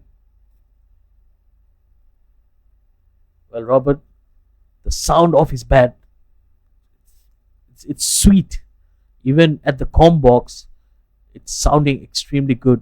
So he's timing the ball very well, which is a good sign for a batter like him. For sure, especially after that little mishap with that run out. He's got to take Hong Kong, China to a very strong total here. Another no ball for Curtis. Well, you can't be doing that, especially with two new batters who are trying to settle down. If you bowl a no ball and offer a freebie, they will take it any day, and especially with the amount of experience that they have, Babar Hayat and Nizakat Khan, it's almost like committing a crime in here. Not sure if Nizakat Khan would appreciate you calling him a new batter. He's been out there for 14 deliveries. He scored 17 runs. He's hit a couple of boundaries. Well, I said relatively new. It's very. And he's launched this not off the middle of the bat. It is a free hit. So just choosing to field that ball and throw it back in. A good comeback. Curtis has bowled a couple of no balls, and on both free hits he's managed to do well. Hasn't gone for a boundary off the free hit. Yes, absolutely. Both the times he looked a better bowler while bowling the free hits. It's not easy. It's not easy. You need to keep your calm, and he did it pretty well. Oh, this is up in the air. Has he got hold of it? And it's been taken. Curtis Alapati Boyd celebrates his first wicket against Hong Kong, China, and it's the big fish of Babar Hayat. Mind you, that was nowhere near the middle of the bat, yet it carried all the way to the boundary rope.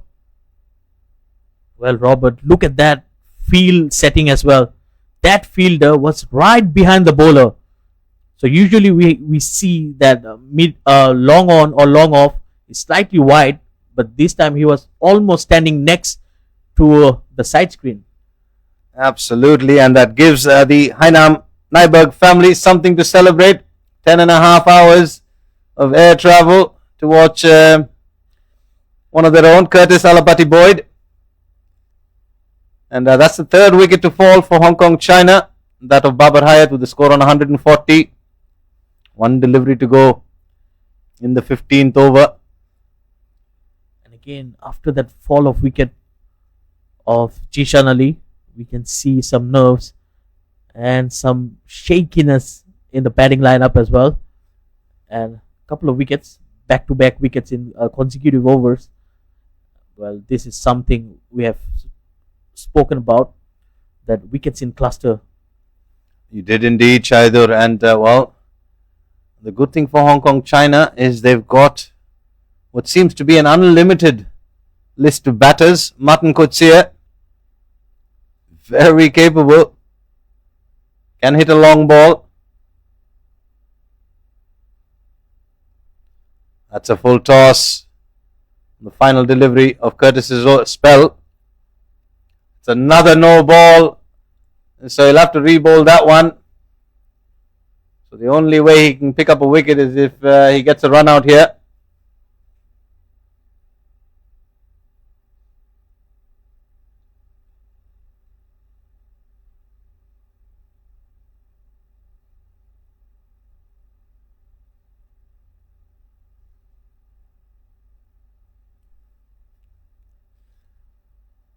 Martin Coetzee, he's back in the side, the national setup, after injuring his back in the Hong Kong All-Stars series in March. So he's been out of touch. Meanwhile, Nizakat Khan hits that down to cow corner for a single.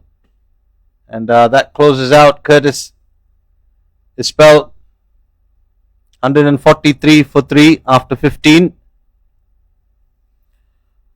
Well, Hong Kong batters did a wonderful job, especially those two up the order.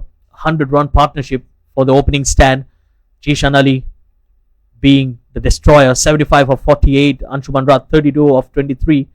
And Nizakat is batting well, 19 of 16. Well, Babar Hayat missed out today as well. 13 extras, 143 for 3. I think they still can score 200, but they need to bat well. Only 5 overs remaining in this innings. Oh, we've seen the Samoan faithful in the audience section of the ground. No doubt there are quite a few Hong Kong China faithful watching online. No one more so a fan than the man, the myth, the legend himself, Aaron Bush. Shout out to you, mate. As Nizakat Khan drives this, or slogs this down to mid-wicket for a maximum. Well, again, very good shot. not afraid to use his feet, Nizakat Khan. And again, that wild bat swing. Well, I'm pretty impressed with his bat swing. Very good hand-eye coordination, I would say. And once he gets underneath the ball, he can hit them long. And that's exactly what happened. 149 on the board. Oh, wild swing once again. This time, not connecting. But they're running hard for the second. That will bring the 150 as well for Hong Kong, China. 151 on the board. Ferretti there with that fielding effort. It's a good effort. Not able to prevent the second run. On the last couple of overs, Nizakat Khan has been looking to take a little bit more aggression out on the bowlers. Yes, I think it's also the psychological effect of that run out. And he had a word with Jishan Ali as he walked by. I'm sure he wasn't happy about it. And he needs to take the responsibility because Jishan Ali was the set batter at that time. And he was batting on 75. But he sacrificed the wicket. And he needs to play a good knock here to redeem himself. Yeah, that mishap, miscommunication, whatever you want to call it, left Jishan Ali stranded in the middle of the pitch. And Nizakat Khan will have to put it out of his mind and focus on the job at hand. Meanwhile, it's Martin Coetzee who's looking and trying to find his way back to his original form. He did play the series in Malaysia. Well, another thought delivery. So he has already faced 4 deliveries, just got 1 run. It's not going to help the cause. Martin Coetzee, very slow start here. Well, the least that he could do is take a single and get Nizakat on strike. But conceding those dot deliveries at this moment, it's only going to put pressure on both the batters. Talking about pressure, Nizakat Khan, the former captain of Hong Kong, China, resigned as captain so that he could focus more on his batting and handed over the captaincy reins to Yasim Murtaza.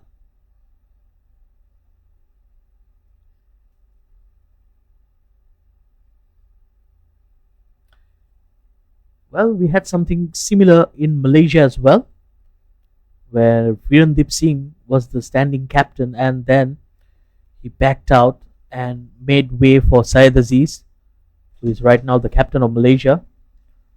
And we have seen it all around the world where a player has the right to choose something for himself, and if they are not comfortable being the captain or they just want to concentrate on something which they're known for, it's a good decision because you need to concentrate on your strengths. I think it all comes down to what's the best way I can serve the team, and I think it's a pretty selfless move to do in your own way to try and help the team win more games. And speaking of captaincy, Yasim Murtaza, he moved to Hong Kong, China in 2017 after he suffered a broken heel from jumping off his hotel room in Karachi in the Regent Plaza Hotel. That ended his 10-year first-class career in Pakistan at the age of 26. And that, of course, was a well-documented fire that started in the Regent Plaza that ended very sadly. But there is some light at the end of the tunnel as we see Yasim Murtaza captaining Hong Kong, China, and recovering from his injury, recovering from that instance. And here he is with his side, 153 for 3. And I think he's done well. It's a good asset to the team as well. Someone who can bowl and can bat as well, can be very handy out there in the field. So a complete cricketer. And I think he's led the side well.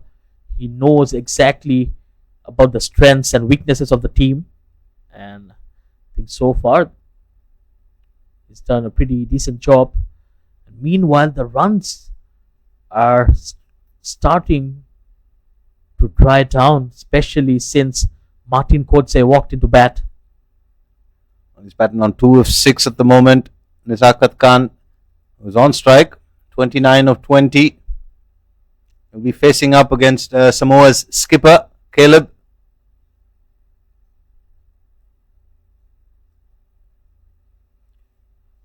Well, Caleb did a wonderful job today.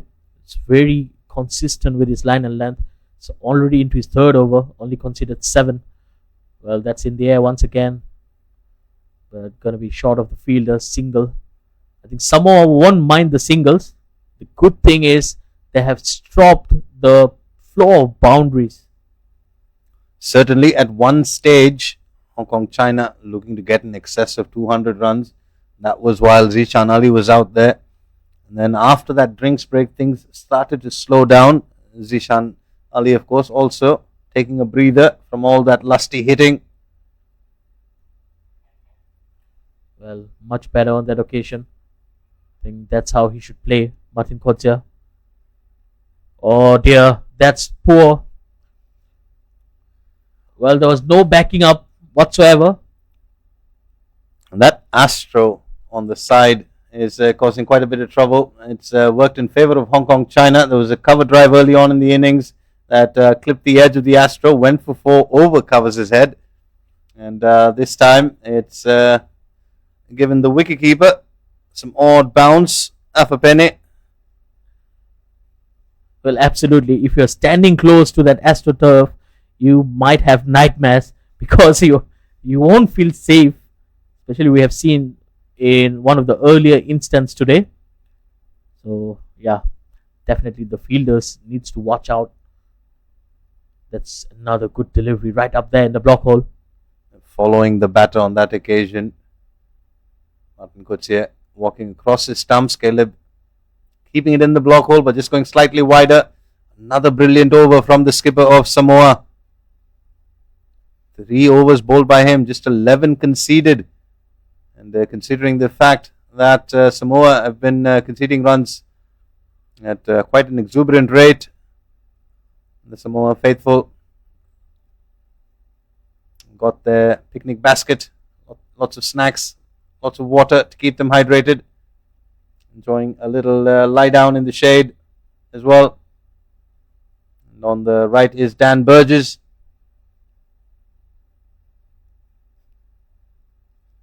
Well, 17 overs gone, back to the action, 158 for 3. Nizakat Khan batting on 30 of 21. Martin Kotze, who's currently on strike. So change in bowling.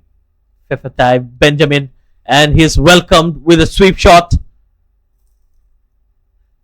And the catch has been taken. And Martin Kotze not able to make an impression. Cool as you like, or cool as the cucumber, as the saying goes.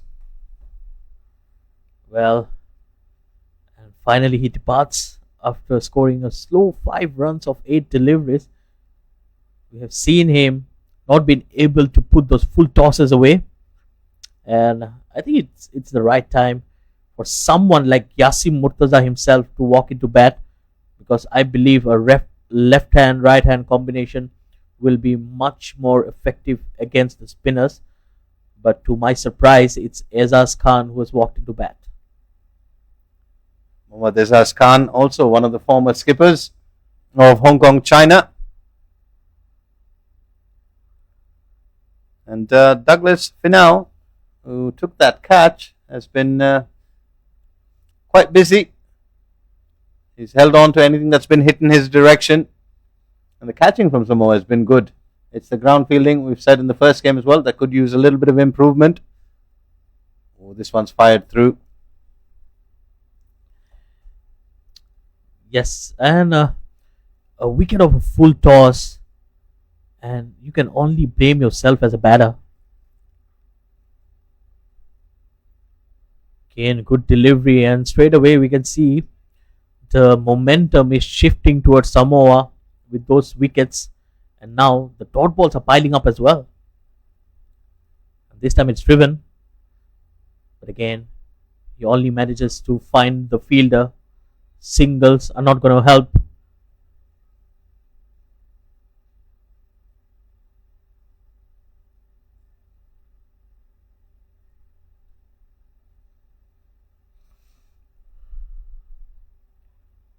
another beautiful delivery. He almost yoked himself, Nazakat Khan. Well, speaking of options at the fall of the previous wicket, you were saying Yasin Murtaza, they've also got the likes of Nasrullah Rana, who's quite accustomed to that finishing role, the power hitting that he possesses, can play the big shots. Yasin Murtaza, in essence, is a lot like Manpreet Singh, likes to accumulate his runs. Well, this is good bowling from Fafatai. Well, a single to end the over. It's 162 for 4. Well, coming back to that point, and that's exactly why I said, Robert, that it took me by surprise, because as far as I remember, Aizaz Khan is not a very big hitter of the cricket ball. And in a situation like this, where into the 17th or 18th over, you need to get your big hitters out there. The only reason I can think of, Shaidur, is that they want all their batters to have some time out on this wicket and get used to the conditions. That's the only reason I can think of that Hong Kong, China are making these changes to the batting lineup, because reminding you, this is a very long competition and there's plenty of cricket to be played. We have 2 more games coming up tomorrow as well, and then a rest day, followed by 3 more days of action-packed T20I cricket coming to you from the Singapore National Cricket Ground. And this is, of course, the Asia Pacific Cricket Championship Trophy. Caleb will bowl out his spell here. That's heaved on the onside. They're running hard, but it will only be a single. Noah Mead, the fielder on that occasion. Well, surprisingly, Noah Mead was not brought back into the attack after that decent, I would say it was decent over from him. I would have loved to see him bowling more of the overs, but there's only 2 left in this innings. Again, smashed, but straight to the fielder. Just a single there. Well, Robert, I think it's a good comeback from Samoa. Certainly is, Shaidur. And well, the man in the middle of it all, in the thick of things, is the skipper, Caleb. Take a look at that, 3.2 overs. He's been wicketless, but just given away 13 runs. And he's going to need a bit more support. Especially in a game that has been dominated by the batters. I think the numbers are inspirational. And captain leading from the front. Well, even that single came off the pads, so leg by. So it's not going to hurt his stats.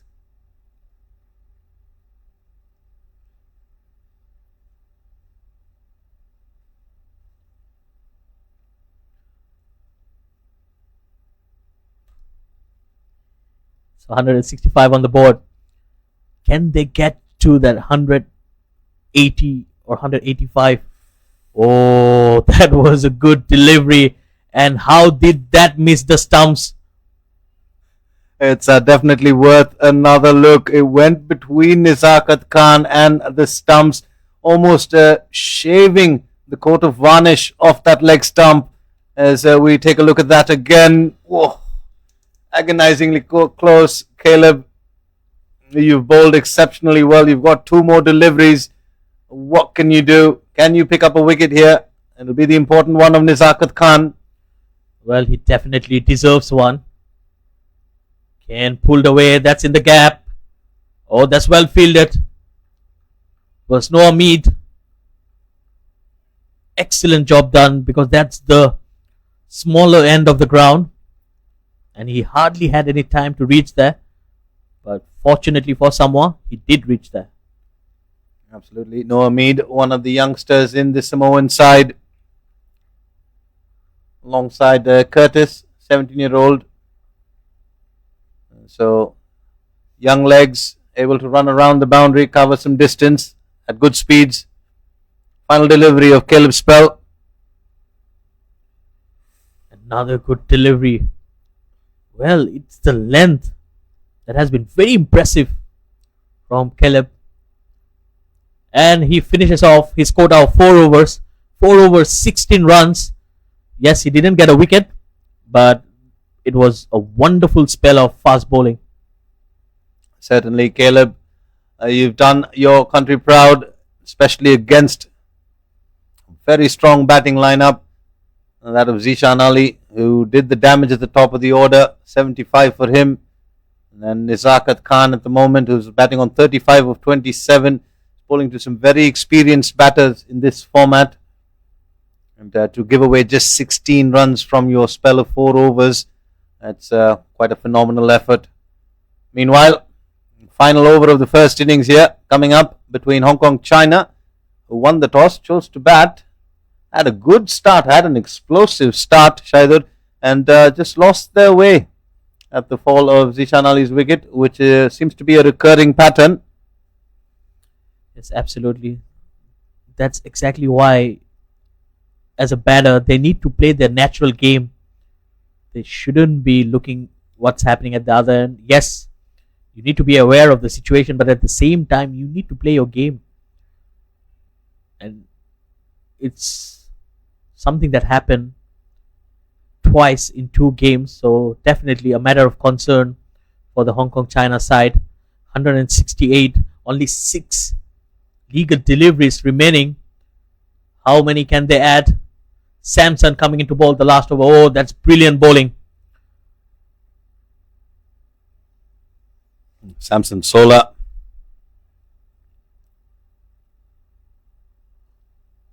One for 27 from his 3.1 overs, bowling the final over of the first innings. That's a low full toss. Oh dear, misfield. That might run away for a boundary. Excellent stuff there. So again, that youngster, Noah Mead, who got to it.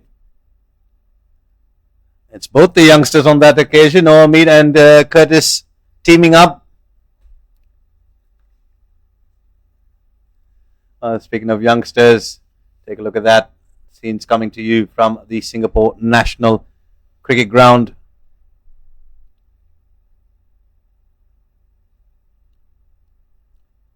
Again, beautifully bowled. The flight and drift he's getting, and he's not afraid to toss the ball up, especially coming to bowl in the last over of the game, and still he's brave enough. And I think it's very important that as a bowler, you back your strengths. That's exactly what Samson is doing right now. Oh, that's a full toss, and that was plumb trapped right in front of the wickets. Well, I had questions about Ezaz Khan's arrival, and I think it's pretty evident. Well, not surprised by the departure either. Juicy full toss, slow, absolutely slow in pace, nothing on that delivery. He had played the shot, is already looking to mid-wicket, and then the ball arrives, strikes him in front of the stumps. Ezaz Khan dismissed for not too many.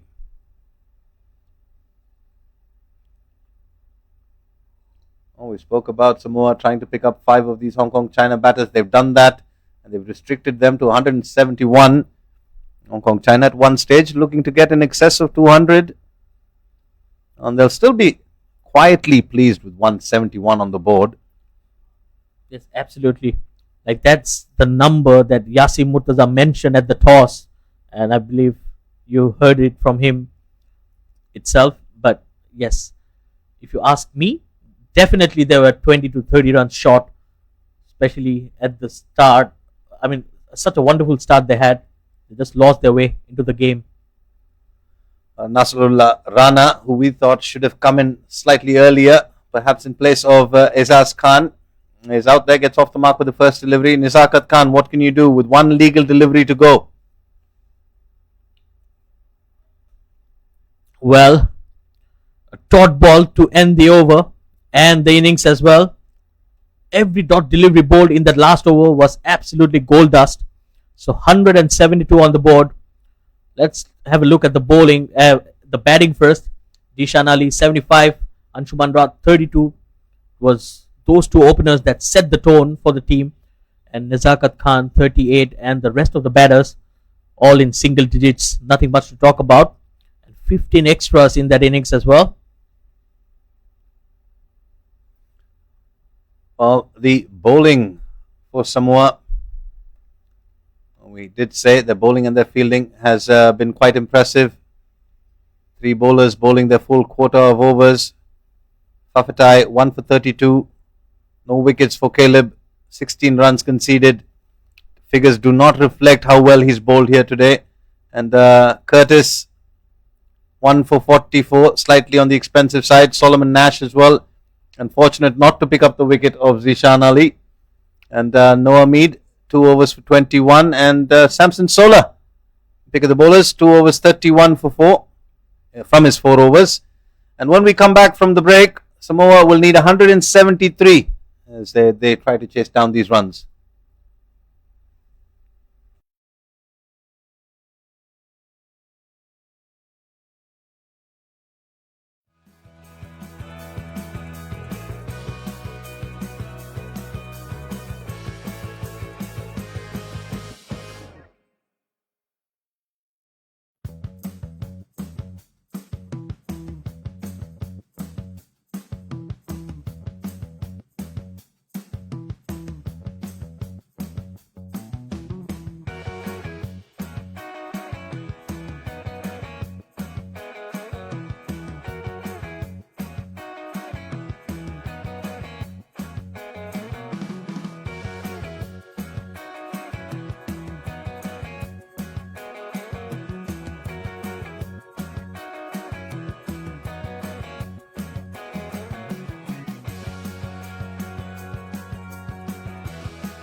Well, welcome back, viewers.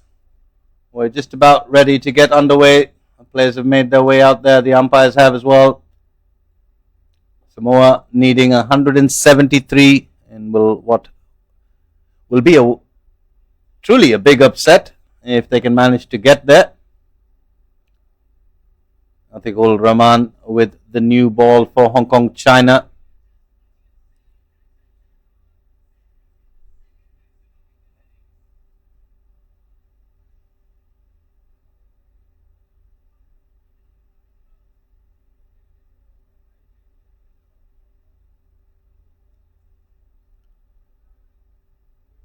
Well, just recapping that first innings, Hong Kong, China, after winning the toss, choosing to bat. They got off to a flyer of a start, courtesy of the man at the top of the order, Zishan Ali. Another 75 for him. And watchfully played.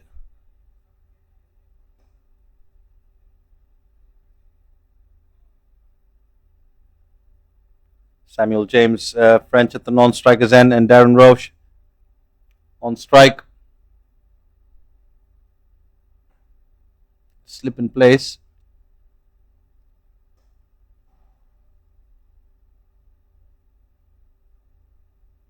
Ooh, beats the outside edge. Good lines immediately from Atikul.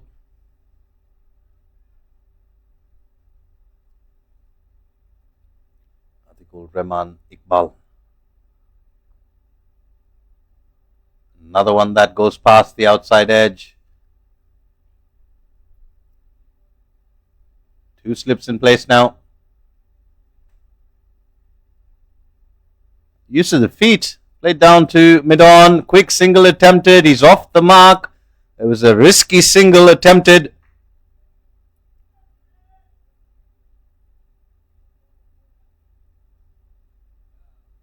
And Samoa underway with that single.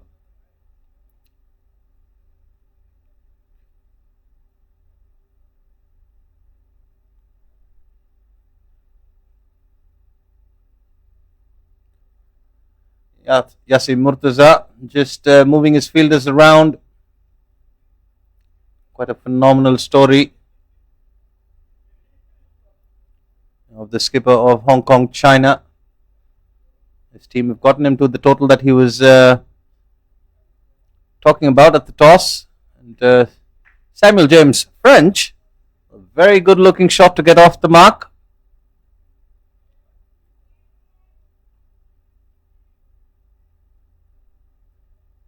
Standing up tall, just playing it late. Slight misfield there.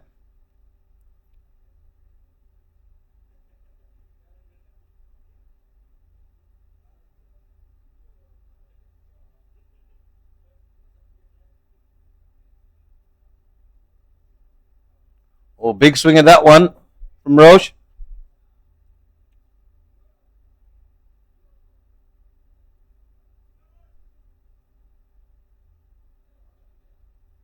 Been in and around that off-stump line has Atikul Rahman. Looking to slant the ball across the left-hander.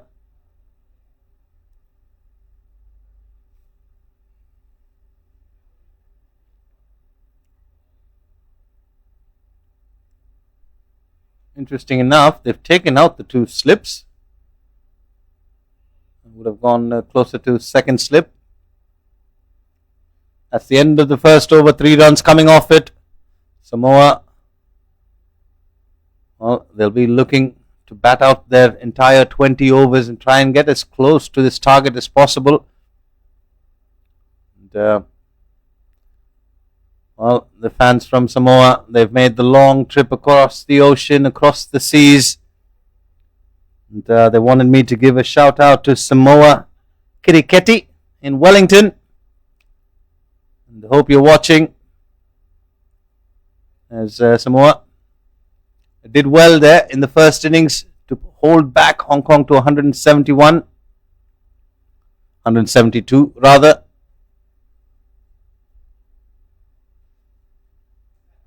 Yasin Murtaza has emerged as the leader of this Hong Kong China after Nizakat Khan resigned as captain to focus on his batting, and he's since stepped up to fill the shoes, and he's done well.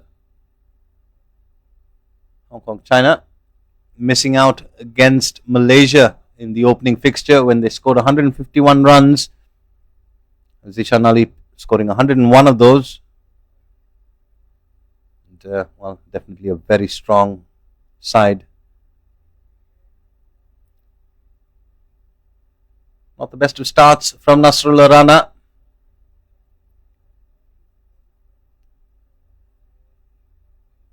Quite used to seeing the new ball do quite a bit actually. Slip in place for Rana, slightly wideish. It's coming in tighter now.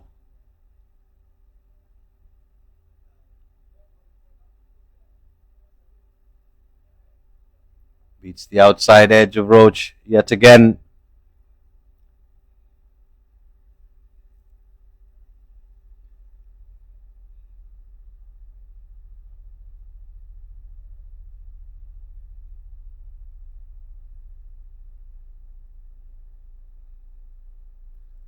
The bowlers have just been around the fifth and sixth stump. They need to get a little bit tighter to Roach.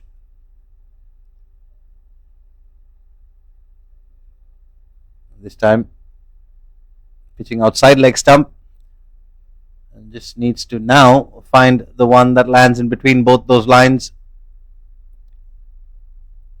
Got some air cover here coming our way.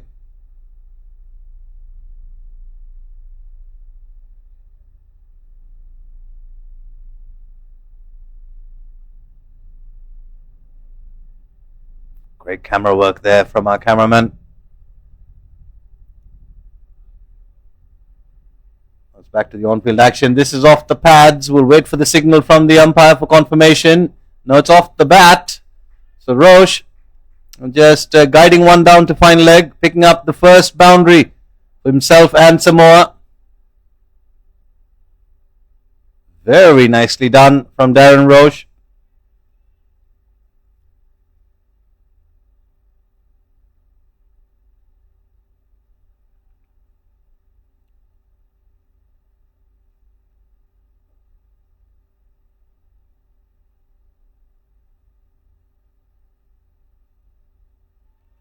Oh, this one, I think perhaps just pitching outside leg stump. Nasrullah Rana has bowled the right length for the 4 deliveries in this over. 4 legal deliveries that he's bowled. Just needs to get that line more closer to the off stump. I think he'll be in business.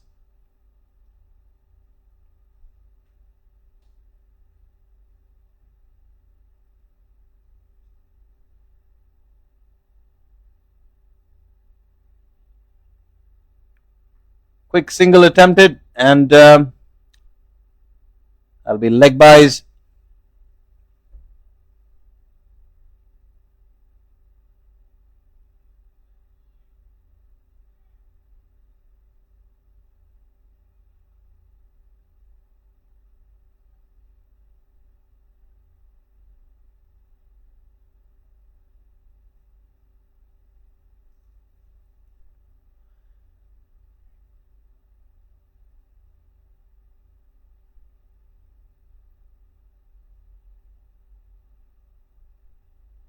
Oh, this is not quite intentional, but he's kept it along the ground, and he'll pick up a single.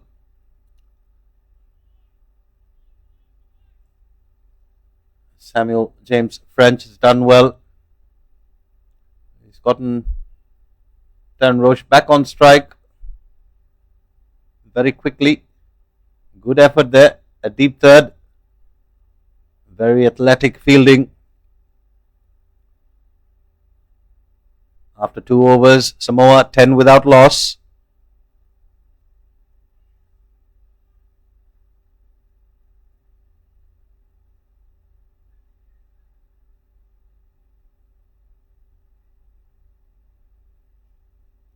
Atiq Iqbal.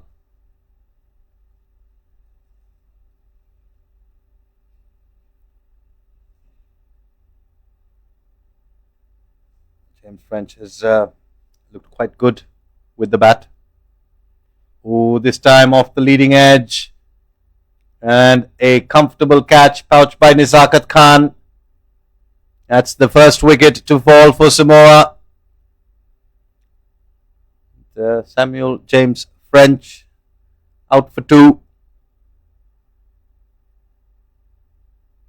Just looking to play that leg side. Perhaps closing the face of the bat a little too early.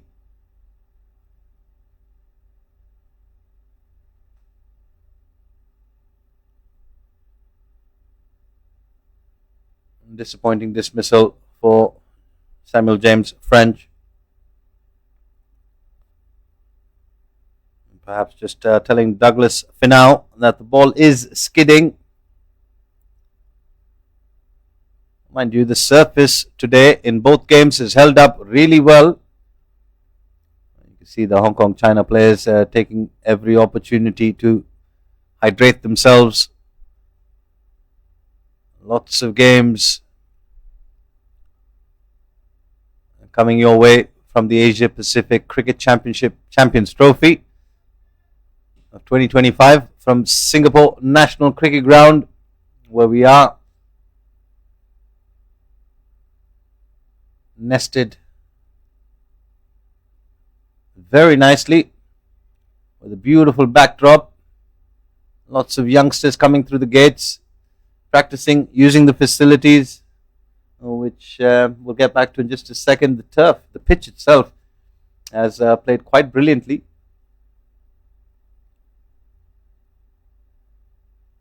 So credit to the chief curator and groundsman. Looks a dusty surface, but it's playing quite well.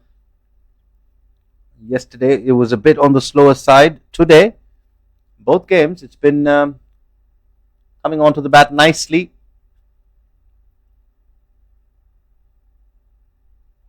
Oh, looking to hit across that one. That was precariously close to the off stump.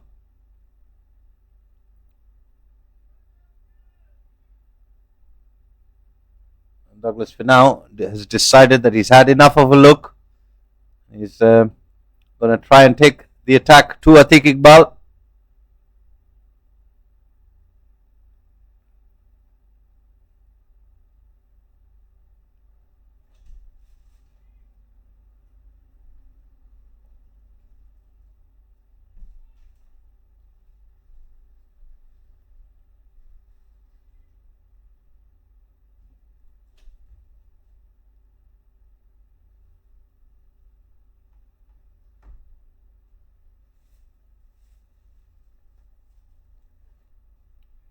This time, once again, having a swipe across to the leg side, missing it completely.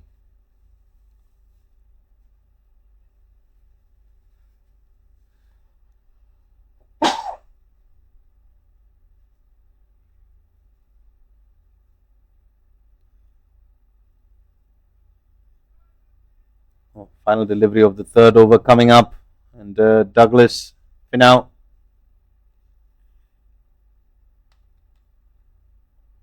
And he's finally connected one, and he's connected well enough to the applause of the dugout. He's third time's a charm, as they say. That ends the third over. Atiq Iqbal goes for the same option. This time, Finau connects. 3 overs gone, 14 for 1.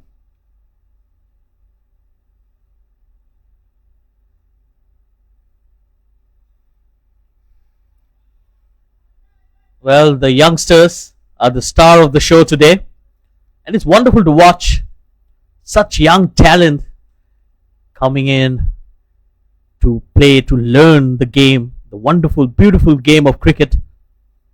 These are beautiful scenes, good facilities for the youngsters, and I think these are the future of Singapore cricket.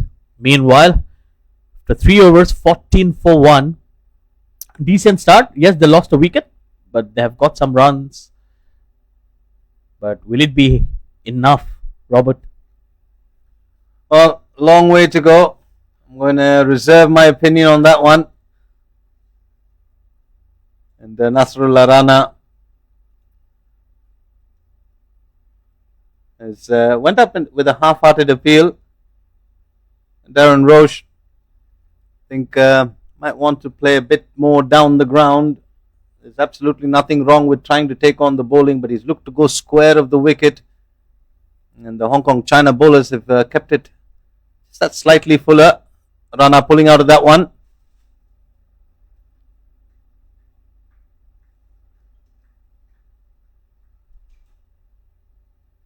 Well, Nasrullah Rana, definitely not very conventional when it comes to his run-up, but he's someone who likes to hit the deck hard and bends in his back.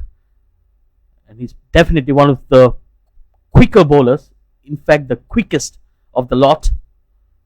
Look at that. Well, that one going on top of the stumps.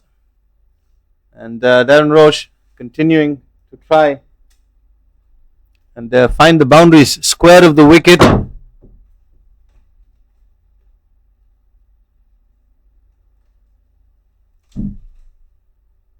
Another one that goes above the stumps. Beg your pardon, that was the replay.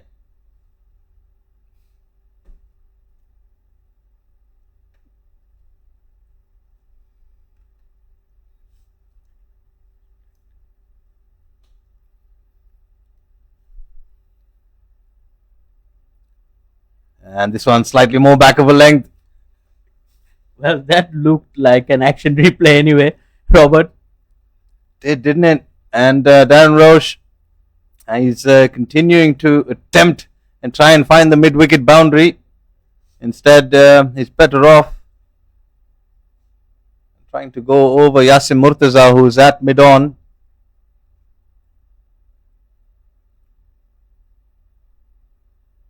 I only say that because Nasrullah Rana has kept the ball slightly on the fuller side. Well, use of the feed and he's cleaned him up. Another wicket here. This time it's Nasrullah Rana who disturbs the timber.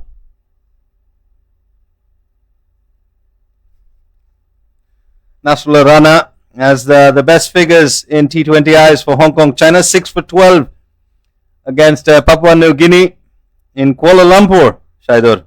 And that performance took place on the 24th of September in 2023. Well, I was there at the very ground itself. And he was very impressive even then. He's someone who likes to bowl very quick. And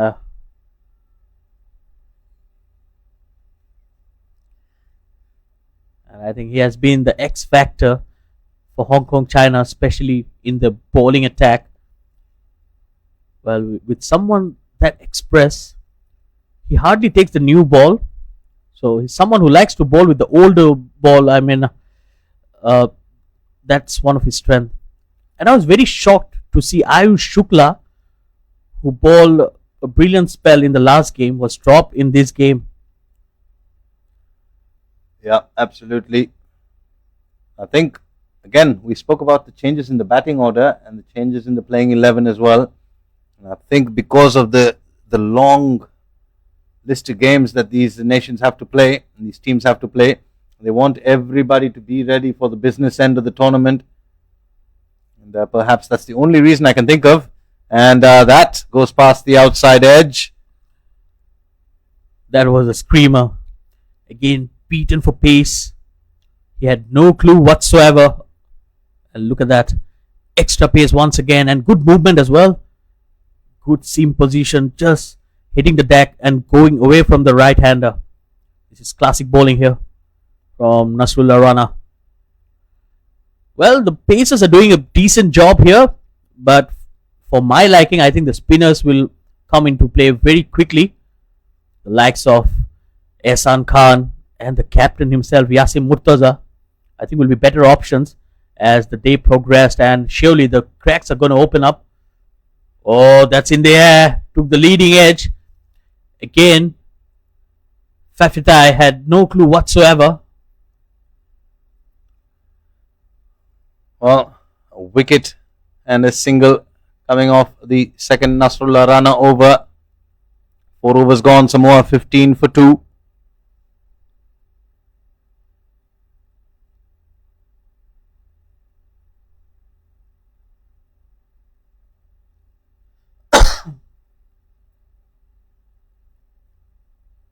On the change that Hong Kong China made, Waqas Barkat in the side for Ayush Shukla, the bowler you were mentioning.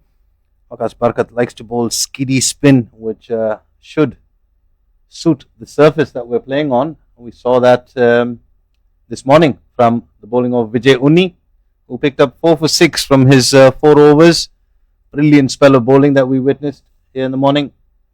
And that Singapore were not able to resurrect that innings. They did get to 100 odd, but it wasn't enough against a very strong Malaysian contingent that wrapped things up in 9.4 overs. Well, you have missed one name. It was Aslam Khan, who really took the attack to the bowlers, who made it happen. Like they reached there with wickets in hand, and only into the 10th over, it was that innings from him right up the order that set the tone and made life easier for the rest of the batters. So he was very impactful today. Yes, he was. He certainly was. Set things up nicely for Malaysia in that run chase. Don't think Malaysia were under any real stress or they were concerned. They did it in very quick time.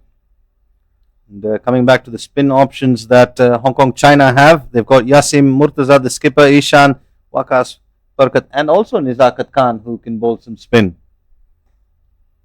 And if they need to, they've also got the likes of Anshuman Rath. Yes, I think Anshuman Rath will be a better option compared to Nizakat Khan. I've seen him bowl on few occasions. Meanwhile, Azaz Khan will continue in here. Well, he has not been tidy with his line and length, especially in this over. Probably still warming up.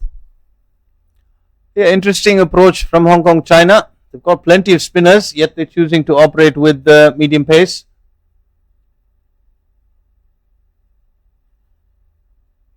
Well, I think the idea here is to give everyone a fair chance.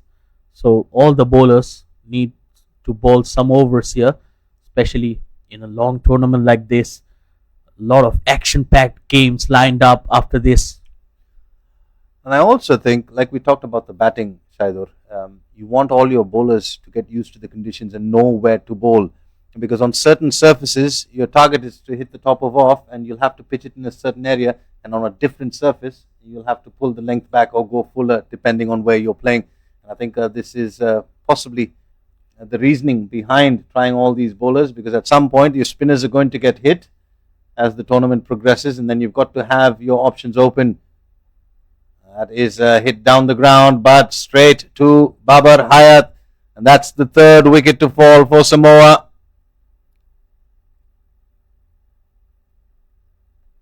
Fafatai, who could only manage 1 of 4, begins the long walk back to the dugout. And Solomon Nash will replace him, and this is how it happened. Looking to go down the ground, couldn't middle it, only get it as far as that fielder at mid-on, which is Babar Hayat. Made no mistake with a regulation catch.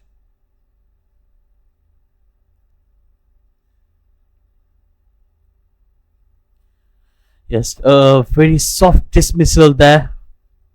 And Azaz Khan getting a wicket.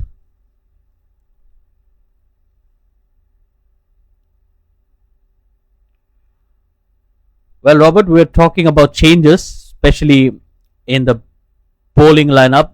We have seen some changes in the batting lineup as well for Hong Kong China. And Jishan Ali is probably one of the discoveries from that, because he used to bat in the middle order, and from there they shifted him to a makeshift opener, and since then he never looked behind, and we have seen the destructive batting from him in these days. He's certainly the one person that's grabbed the opportunity with both hands, and he's not looked back since. He's been one of the mainstay openers, and that's possibly cemented his place there at the top of the order. And when you can bat like he can, more often than not, brings the fireworks. It's back to the bowling of Hong Kong China. They'll want to wrap things up and head back to their hotel rooms. It's a long tournament, as we said. Lots of games coming thick and fast. And that's also can either work in favor of you or against you. Gives Hong Kong China the ability to bounce back with a solid display. That's driven down the ground very nicely. Good fielding from Babar Hayat. And go back to that the defeat that Hong Kong China faced to Malaysia. And they had to come out here today, this afternoon, and they play Samoa. And it just gives them that ability to not ponder too much in the past. As Yasim Murtaza mentioned, it's in the past and there's nothing much they can do to change it, but here they are. That's some taping coming off. Well, very good looking shot. Well, it was Ehsan Khan there. Definitely he put on some weight. Well, he was much fitter earlier. But yes, he has been an experienced campaigner and he didn't look the same. The sharpness was missing in the first game. Definitely he'll try to get back into the game. We have all known about the reputation that he has created for himself over the years. And he has been the leading wicket taker for Hong Kong China. 124 wickets in T20 Ice. It certainly comes with quite a stellar reputation. There's Ishan Khan. I've been part of this Hong Kong China contingent for quite some time. Plenty of experience at the highest level. And he's straight into the thick of things. It's the 6th over, the final over of the power play. Quite accustomed to bowling in these conditions. And Samoa, who have been trying to get the ball away to the boundary, could open up a few opportunities for Ishan Khan to pick up a few wickets here.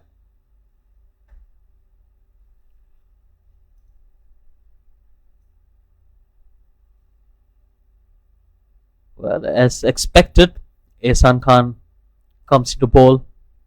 Very experienced. And it's good to watch him being so passionate about the game. He's someone who's very competitive. Has been representing Hong Kong China for many years now. Starts off well. And he could be dangerous, especially with the skiddiness of the wicket. He can really trouble the batters if he ball in the right areas. Certainly. And we saw that from Vijay Oni and Khizr Hayat in the morning game. I think he's just starting a little too wide. Needs to be more in line with the stumps. Yes, absolutely. I think Khizr Hayat and Vijay Oni both bowled 8 overs and only conceded 14 runs amongst them and took 5 wickets. So the number speaks for itself. And I believe Ehsan Khan is right up there. Again, wonderfully bowled. 3 dots to start with. He's another one of those spinners that does not like conceding runs. Bowls very economically. Flatter through the air. And he's also someone who gets through his overs very quickly. So 4 dot deliveries. Very good start. Or use of the feed. And he goes over the infield. But there's protection out there. Will only be a single. Well, Nizakat Khan, who was involved in quite the mishap that resulted in Zishan Ali's dismissal, that of a run out, did well to come back with the bat, Shaidur, I thought, and get Hong Kong China to 172. Well, the only problem in that innings was towards the end. He was kept away from the strike. So he was strangled at the non-striking end. Or else he could have put a bit more impact in the game. Nevertheless, end of over number 6. And with that, the batting power play as well. It's 19 for 3.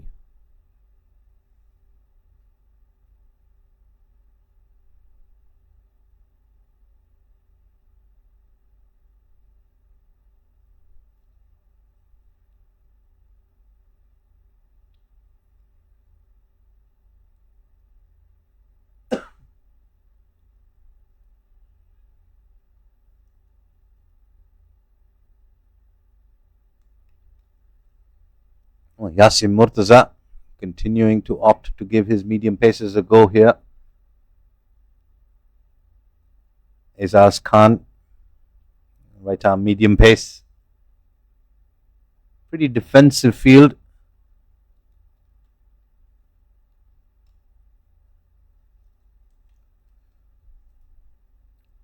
That was a slower delivery.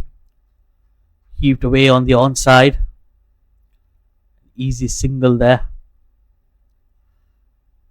Well, absolutely, Robert, you're very right about the mindset. They've been very defensive with a batter batting on 0 and the other one on 6. I think the field should close in and they should try to stop the flow of runs. Yeah, because at the moment they're just allowing Solomon Nash and Douglas Finau to just pick up singles, although Solomon Nash yet to get off the mark.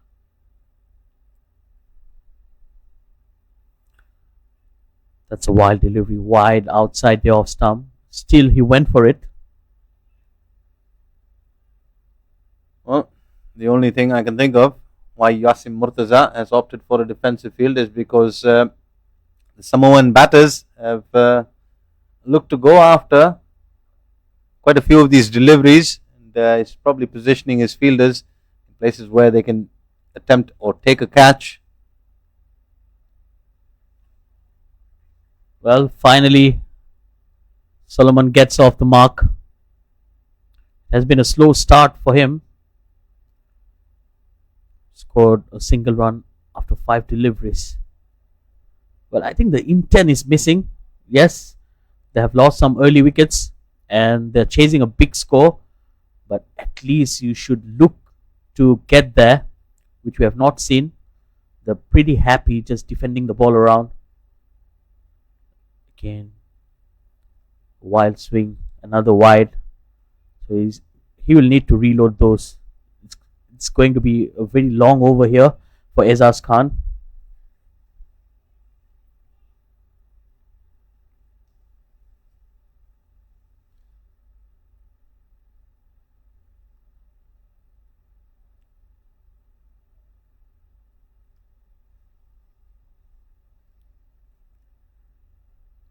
That's a wild swing once again. No timing whatsoever.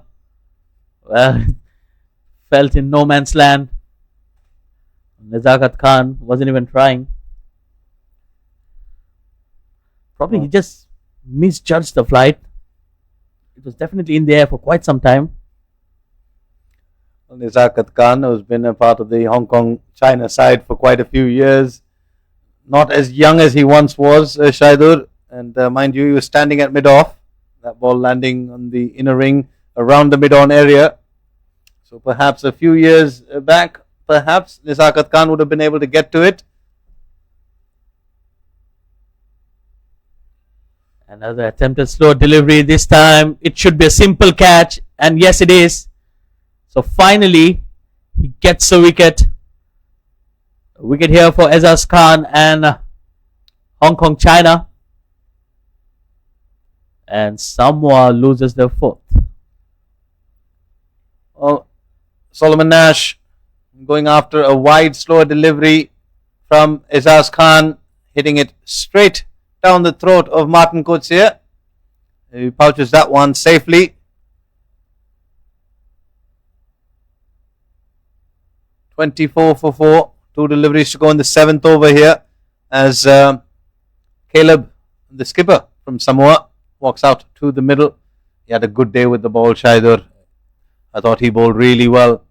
Yes, he was wicketless, but he bowled overs his spell in very crunch moments of the game. Kept things tight. Unfortunately, didn't have any support from the other end. He's now walking out to the middle with his side 4 down with the score on 24. Azaz Khan has quietly picked up 2 wickets in his 2nd over here. Yes, and the captain of Samoa. The good thing about him was he bowled within himself. He knew exactly what his strengths and weaknesses were. So he just stick to his basics and bowled a wonderful spell. 4 overs, 16 runs without a wicket. Unfortunate not to get a wicket. But yes, he will take that any day. So he he has been pretty impressive with the ball. Even in the first game that they lost with Singapore, he was very good in the first game as well. And now Samoa will need some runs off his bat. Azaz Khan running in once again. Another slower delivery, very close to the stumps. Well, Caleb needs to get himself amongst the runs here. He might not be able to save the game, but he certainly can create some memories here. And if he can do that against a very strong Hong Kong China bowling lineup, it'll hold him and the team in good stead moving forward through this tournament. And you spoke about this, Shaidur. You said about building momentum. Same applies for a long tournament with as many games as we have. Beautifully driven through the offside. He gets off the mark. And with a boundary. And some tired legs out there from Hong Kong China. Well, beautifully timed. Didn't look to hit it too hard. Just found the gap. And crisp timing on that occasion for the Samoa captain. There you can see the bowling of Hong Kong. Atikur Rahman started well. 2 over 7 runs and a wicket. Nasrullah Rana, impressive as ever. 2 over 7 runs and a wicket as well. And then Azaz Khan getting 2 wickets. And Ehsan Khan bowled just a 1 over. Considered 1 run. Well, the bowlers have done a decent job. Economical, and they've picked up wickets as well. But I think they need to target one of these bowlers and go after them. At least to lessen the margin of defeat, if anything else. And well, he's missed one from Ishan Khan, and it's not taken him too long, the champion spinner from Hong Kong China, to get involved and get amongst the wickets. And Douglas Finau, 7 of 12 for him, as he'll make his way back to the dugout.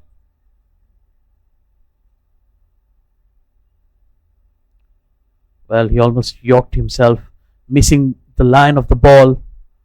And there was a big gap between bat and pad. So definitely he needs to work on the technique. But the experience, Ehsan Khan gets a breakthrough, and Samoa loses half of their side back into the dugout. Well, just going back and touching on that technique that you were talking about, his feet, or his front foot rather, going down the wicket, going down the wrong line. That ball was pitched slightly around the off stump line. He was going more like side-ish. That's usually something that you would do if you're looking to go big. That's the Samoan batting, or the dugout rather. Fairly quiet, some fairly grim faces.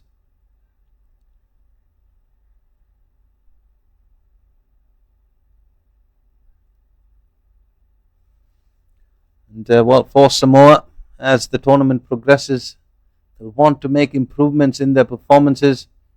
And they've done really well with the ball in hand and with their catching. And it's just the batting that's letting them down. Go back to the first innings in this afternoon's game as well. They did well to claw their way back and restrict Hong Kong China to 172.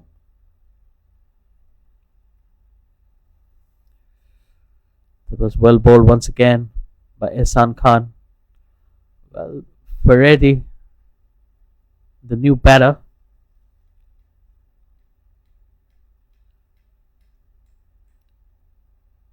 defensive. Well, I need to question the approach of the game. You're chasing a big total in here, and the batters are just happy to defend. And last delivery coming up. Once again, a very quiet over. Yet to concede a run in here. And this time, he cuts it away for a single. That will end the over, 29 for 5. Another over that just concedes 1 run. But more importantly, Ishan Khan picking up the wicket. that of Douglas. Beg your pardon. Douglas for now.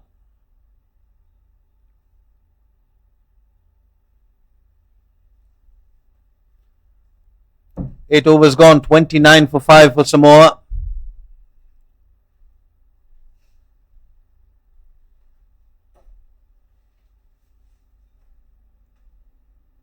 Go back to that point I was making earlier. For a side like Samoa, where they're slightly out of their depth when competing against sides like Hong Kong, China, Malaysia, and as a matter of fact, Singapore as well. For them, it'll have to be about setting targets that they can achieve within a game like this. And if that means getting to 100 runs and celebrating that, and then make improvements from there, perhaps after that get to 120 against sides like these. Well, that's a full toss. Not able to put that away. Medium pace in play, and the batters opted for the cap.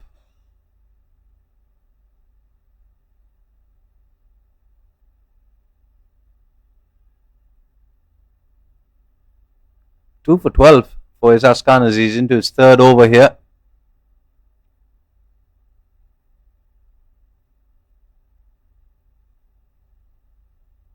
That's driven nicely down the ground.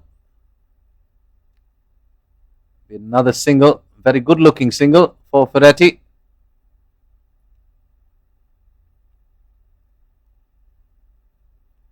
Caleb Jasmat.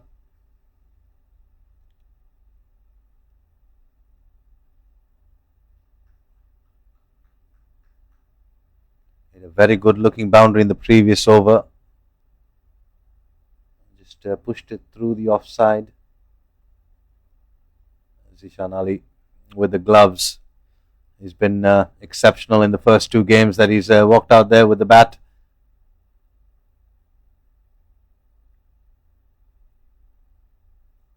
It's not easy batting for as long as he did, and then going out there and keeping wickets.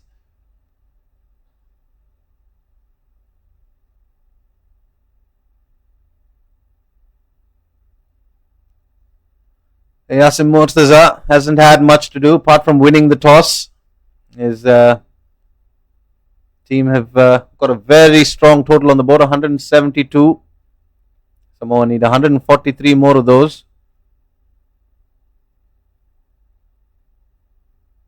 Stump to stump line from Isas Khan, keeping things tight as we approach the drinks break, the scheduled drinks break, which is in the 10th over, or after the 10th over.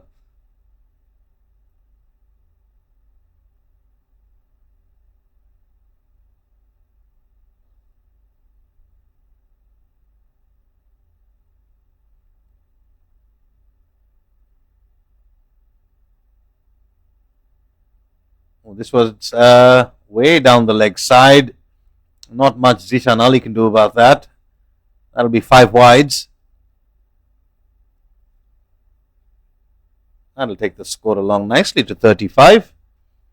Unfortunately for Samoa, they're 5 down.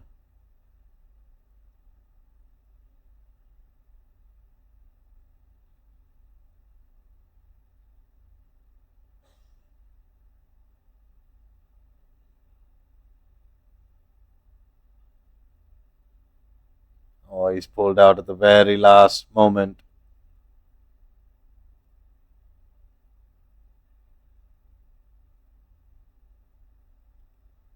Well, Isas Khan, he is a medium pacer and he won't like that.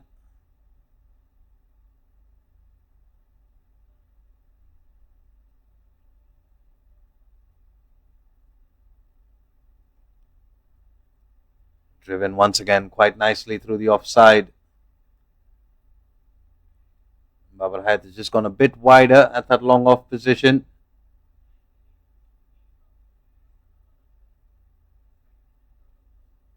One delivery to go in the 9th over.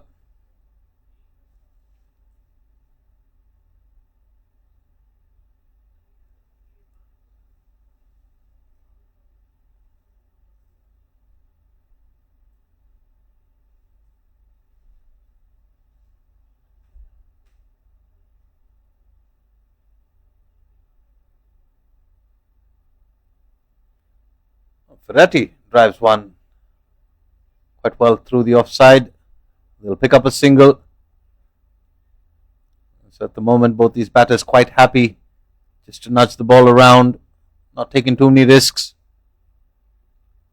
I think Samoa have given up on this chase and they're batting for experience more than anything.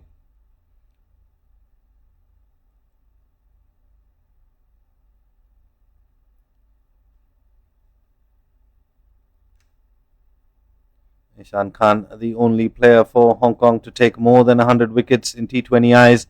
He's got 5 4-wicket hauls. And surprisingly, no fifers for Ishan Khan. He now has 126 wickets.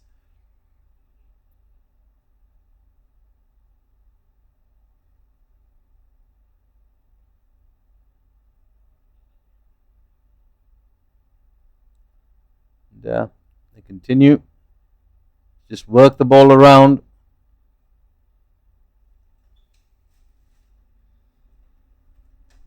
Ishan Khan has bowled 2 overs that have gone for a run apiece. And he's gone for 1 run off the first delivery of his 3rd over.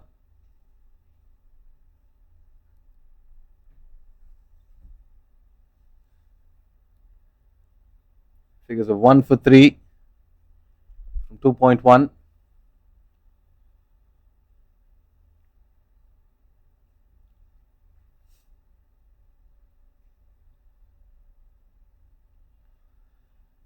Caleb getting behind that one. Very good looking defensive stroke.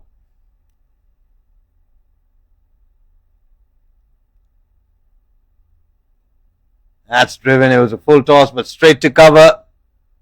One was a defensive stroke. One was a full-blooded drive. Both resulting in dot balls.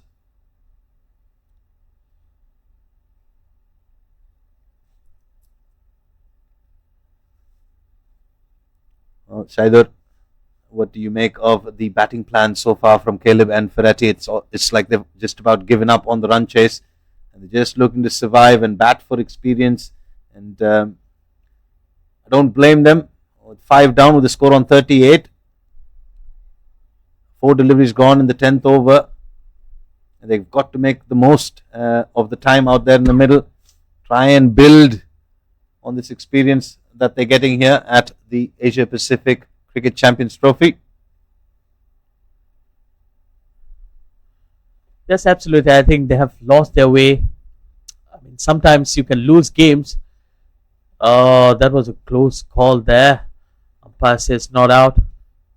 Risky single. Well, yes, I think you need to bat with a lot of intent, especially when you're chasing 170 odd runs on the board. Well, for the time being, they've taken the cautious approach. And I think the idea here will be to bat out those 20 overs. It's a very inexperienced side, Samoa. I think they'll look to gather more experience from every game that they play. And we are into the halfway stage after 10 overs. It's 41 for 5. And with that, the umpires have called for a drinks break. So we'll be heading into a short break and we'll come back with more live action. Thank you.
Well, we are back live after a short drinks break.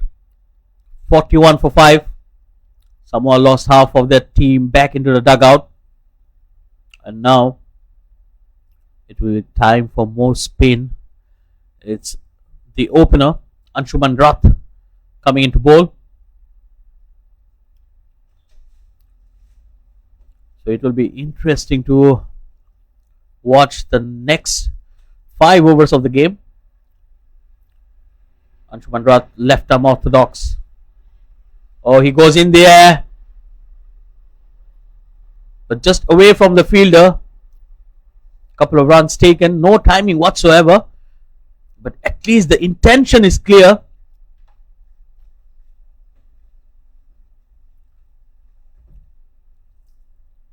As another one of those flies by the ground. Skilled cameraman capturing it. That is, of course, practice for the national parade. Well, again, no timing on that occasion.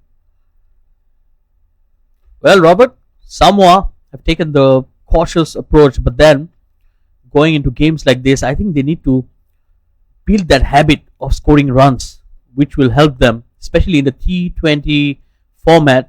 You need your batters to step on the gas and accelerate right from the word go. Absolutely, but before that, before you can learn how to run, you've got to learn how to walk, and scoring any runs is going to be important. And as my coach used to tell me, there is no substitute for time out in the middle, and as batters in particular for Samoa, they haven't had that much time out in the middle, and it's understandable that these two,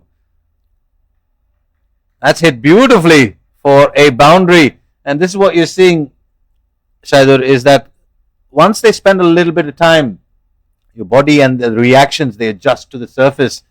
And that's hit quite nicely through mid-wicket. He's pierced the gap on the outfield there. Yes, at least the intention was there. At least he's trying. So we have to give him some credit here.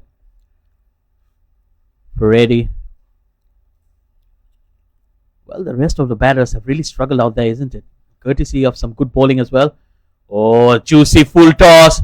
And he obliges. Oh, that was in there and he caught it one-handed. Well, it's Azaz Khan. What about that for a catch? Absolutely top-notch. Absolutely top draw as well. It looked like it was going to go sailing over the boundary until Azaz Khan stuck his right hand out and then held on to it and then threw it back into the field of play. Take a look at this. Well, nothing delivery there. But then, look at that for presence of mind. He almost lost his body balance. But then he came back, took a wonderful catch. Yeah, Ferretti will feel like he missed out there. He connected it really well, but some fielding brilliance from Azaz Khan. Hong Kong, China showing why they are where they are in terms of ranking. One of the higher ranked teams in this tournament. With fielding like that, you're certainly going to just keep climbing.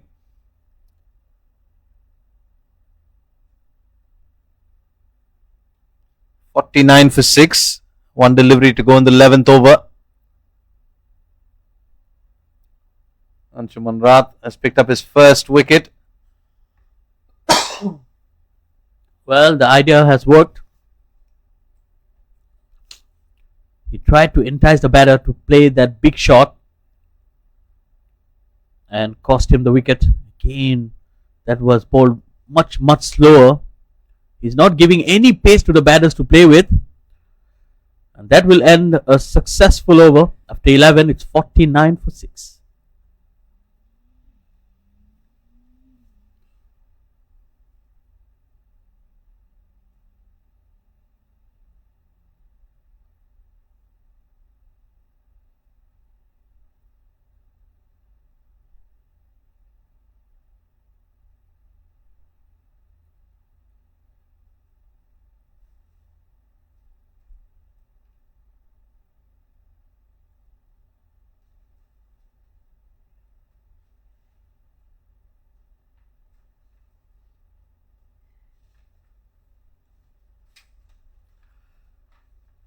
Well, Ehsan Khan will continue here. Good use of the feet. Positive approach there from the Samoa captain. And that will bring up the 50 as well. 50 for 6 in the 12th over.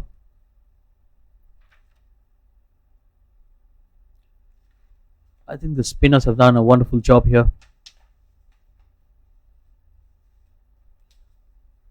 That was bowled slightly flatter. Went straight to the fielder. Well, Robert, I think it will be the right time for a bowler like Nasrullah Rana to come back into the attack. Again, heaved away on the onside. They're running hard. But the second run wasn't on. Well, that's pretty much the template that most teams would use in this format, where once you get into the lower order, you bring on somebody who can attack the stumps with pace and can bowl good bouncers, which Rana certainly can. Oh, this one beats the outside edge, beats the off stump as well. Caleb has been a little fortunate, and did I say could use a little bit of good luck charm going his way. Not much has gone his way and Samoa's. Well, but he has played a good knock and did wonderful with the ball as well. It's a good all-round performance so far from the Samoa captain. But he will need few of the other players to play a similar role. Definitely they have the potential and the talent, but you need to execute it at the right time. Certainly. And Ishan Khan quietly completes his spell. 4 overs, 1 for 9. And well, most of the Hong Kong China bowlers have been very economical. That's because Samoa have not been able to get a partnership going, let alone try and create some impetus into this run chase. You touched on the lack of intent to try and score runs. We spoke about this in the previous game. You've got to set up with the intention to score, and if it's not there, then you can defend. And whereas if you're setting up to defend, if you've got a defensive mindset, then trying to attack the loose deliveries becomes a lot more difficult. And Anshuman Rath, who picked up a wicket in his first over, has been brought back. Well, again, no pace on offer. Smart bowling here, I would say, Anshuman Rath. But I think it's the right time for a change in the bowling as well. Probably someone like Yasim Murtaza who can come in, or bring in a pacer like Nasrullah Rana. Oh, that's a big shot, and this time it will clear the boundary. A 6 here from Upper Penang. All this is just very refreshing to watch. That is stand and deliver stuff. The length wasn't really full. Just went through the shot nicely. Oh, easy pickings there. It almost went for the second bounce. That's how slow Anshuman Rath is bowling. I'm not sure what he's trying to do. Probably the idea is to entice or invite the batter to play a shot in the air. But if you're bowling it that short, half trackers, these are easy pickings. It's almost like batting in the nets. I think Anshuman Rath showing us why he's not the primary spin option. He's picked up the 1 wicket though. He's in the side for his batting, not so much his bowling. It's another pitched up delivery down towards long off. Well, that took some time to reach the batter as well. And to be honest, Robert, it's not easy to hit a ball that's so slow. I mean, at times as a batter, you anticipate the ball to come onto you and you're just waiting and it never reached you. Look at that. Another. Oh dear. Oh dear, oh dear, oh dear. Is correct. Zishan Ali, not too impressed with that. definitely, and it doesn't look good as well. But yeah, they're definitely trying the options. Well, that's the free hit. Has he got hold of it? Yes, he has. Half a dozen for Caleb. Finally, something he can throw his hands at. Well, they're enjoying the batting, especially in this over. Well, they'll need another ball because that went over the cameraman and outside the ground. That's how big it was, and it's not a small boundary, especially behind the bowler. There's a 60-65 meters. And absolutely, Samoa should enjoy this. They've gotten themselves to 71 now in the 13th over. If they bat out their 20, they'll get themselves to a good score. And this is how you plan for the future, knowing that you can get 130, 100 and whatever against a good bowling lineup. Yes, they've been aided by some pretty ordinary bowling in this over from Anshuman Rath. But this is how you build for the future. And very happy for Caleb, who's hit a 6. Hong Kong, China, still in the driver's seat, Shaidur. Yes, absolutely. It's still 102 runs behind. And they're experimenting. But for the liking of Samoa, they will be expecting Anshuman Rath to bowl his quota of 4 overs.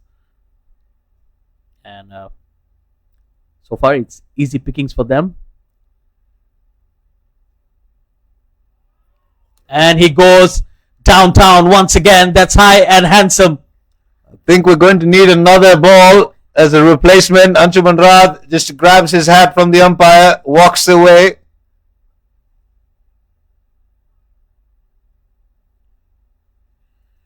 "13 overs gone. Samoa 77 for 6. Well, the ball box has gone back into the officials' tent. That's because we've had some good luck in recovering this particular one. And if you're Caleb, Jasman, you don't want to change this ball. Yes, the lucky ball for him. Well, 3 big sixes in that over and a boundary as well. A very expensive one from Anshuman Rath. So 77 for 6 after 13. And finally, the run rate is getting near to that 6 mark. But still, there's a mountain to climb. The required run rate is 13.71. And in comes Yasim Murtaza, the captain, finally. And he will be getting a wicket in his very first delivery. That's probably one of the reasons why we were talking about him to come a bit earlier and bowl. Yeah, Yasim Murtaza, did say, hasn't had much to do the entire game apart from winning the toss. This time comes and picks up the 8th wicket of the Samoan batters. And it's a good day at the office when you don't have to do as much and your side goes out there, gets the job done with the bat. At the toss, he said, we're looking at 170. They got there in the end. Despite getting off to a very good start, then a little bit of a stumble. They lost wickets in clusters, as you mentioned. And then a good finish, getting them to 172. And with the ball, they were firmly in control. Yes, they tried a few options. They went around. And now they've got some more. 77 for 7.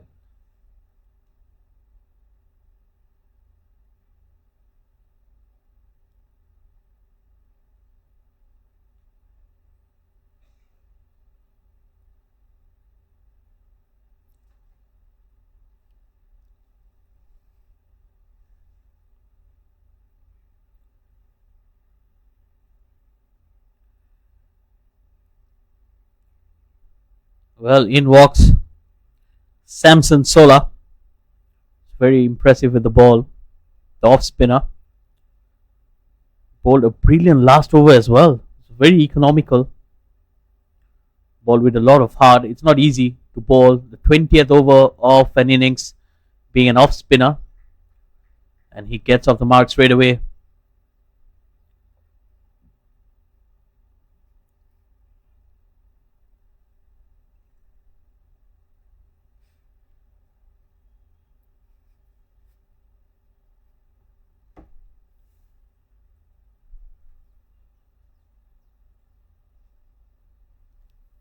Caleb, Samoa's top scorer, 25 of 18. And Yasin Murtaza. That's a beautiful looking cut shot. And Shaidur, I'm going to say this again. You've heard me say it quite a few times, having shared the combox with me. Yasin Murtaza versus Caleb Jasman.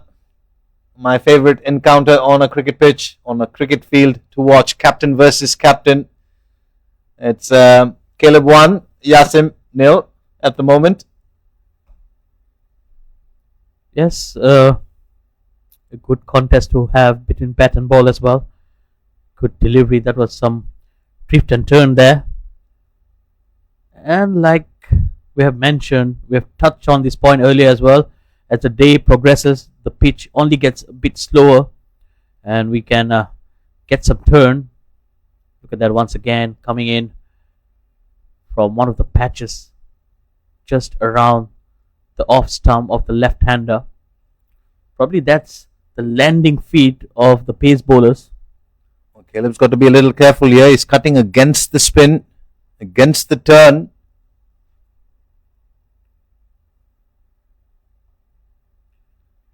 Well, another good delivery.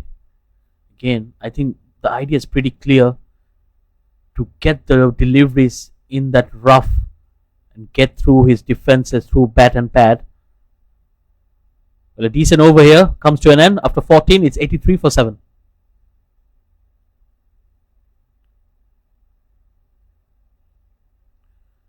Well, looks like Babar Hayat is walking towards the popping crease. Probably he'll be bowling one over as well.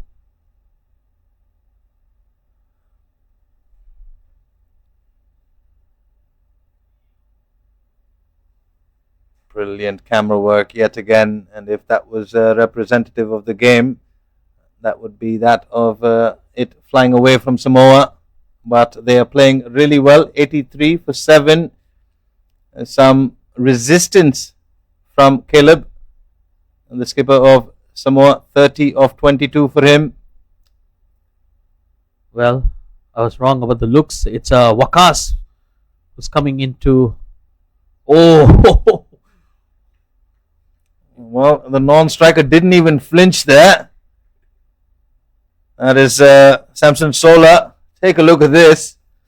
that was a full swing of the bat, and it hit the non-striker on the way and still had the power to reach the boundary. Good timing once again, Robert. Absolutely good timing, and Samson Sola is just at the non-striker's end like nothing happened. This time it's cut away once again. Caleb looking extremely comfortable out there. He's batting on 35 now. Well, I think it will boost his confidence if he can reach that half century as well. They'd say the small wins matter. Shaidur, the small wins matter, especially for the tiny island nation of Samoa, where cricket's not that big. And here they are amongst competing against sides that have been playing the game for years and lots of experience in their ranks. And here we have the skipper from Samoa batting on 35 of 24 alongside Samson Sola, beg your pardon.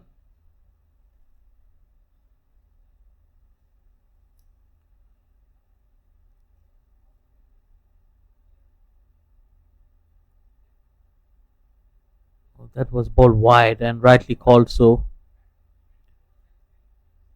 So interesting angle here from Wakas coming around the wicket.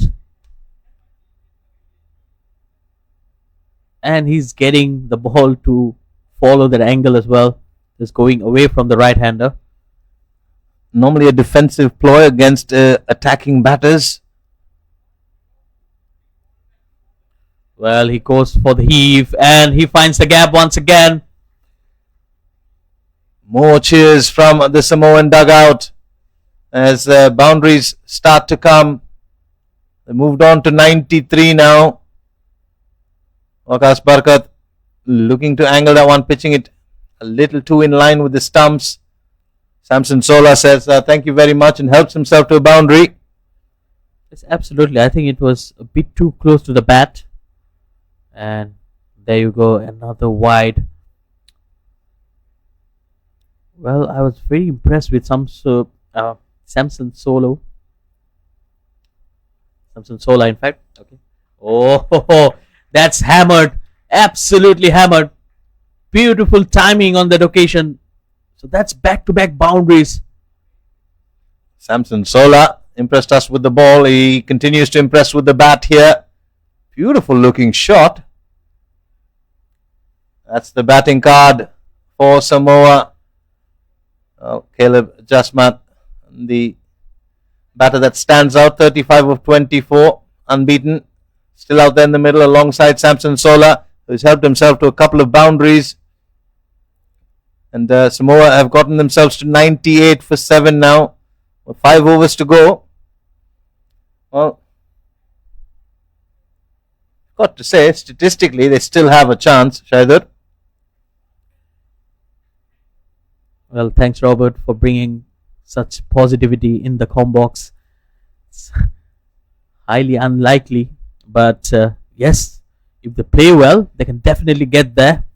We all know cricket can be a funny game, and in a T20 format, we have seen teams scoring 75 or even more in the last 5 overs. But will that be today? I have doubts. The operative word in that statement was statistically, Shaidur. And Yasim Murtaza versus Caleb, back for round 2. Plays that one off the back foot.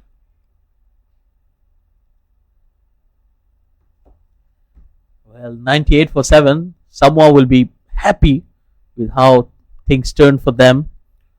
Definitely, if they can close down to 120 or 130 runs, that will definitely boost their confidence and morale and lift the spirits. It's a long tournament, so they will face Hong Kong, China once again, and I think it will be ideal for them to end on a good note. Well, that's flighted in full, driven down the ground. And just to add to that point that you're mentioning, Shaidur, is if they can get to 130 against Hong Kong, China, it not only gives them the belief that they can score 130, and so if they go out to bat in the games to come, it'll be reassuring for them to know that they're able to score 130. If they can get sides out for anything below that, gives them with more than just a chance going into that run chase. And this is why I say the small wins matter, and I continue to repeat myself. And a lot of credit has to go to the skipper from Samoa, Caleb, 36 of 28. Yes, absolutely. And I think the T20 format can be full of surprises. So on that given day, whoever plays the better cricket will win the game. So you never know. You need to have the belief. Believe will be the word. Well, that was very close to the bat as well.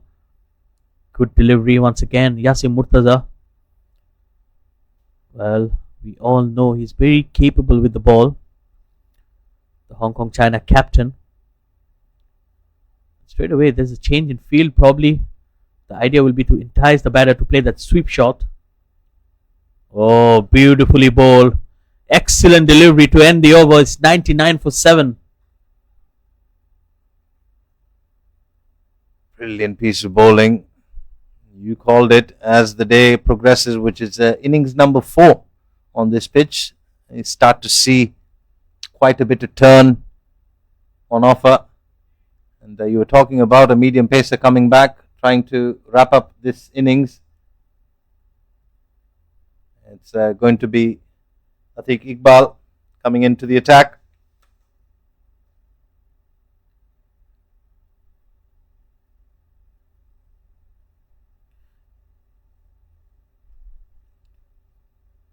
Well, there our young photographer. What an effort from him. He has been there since morning and shows the passion and love for the game as well.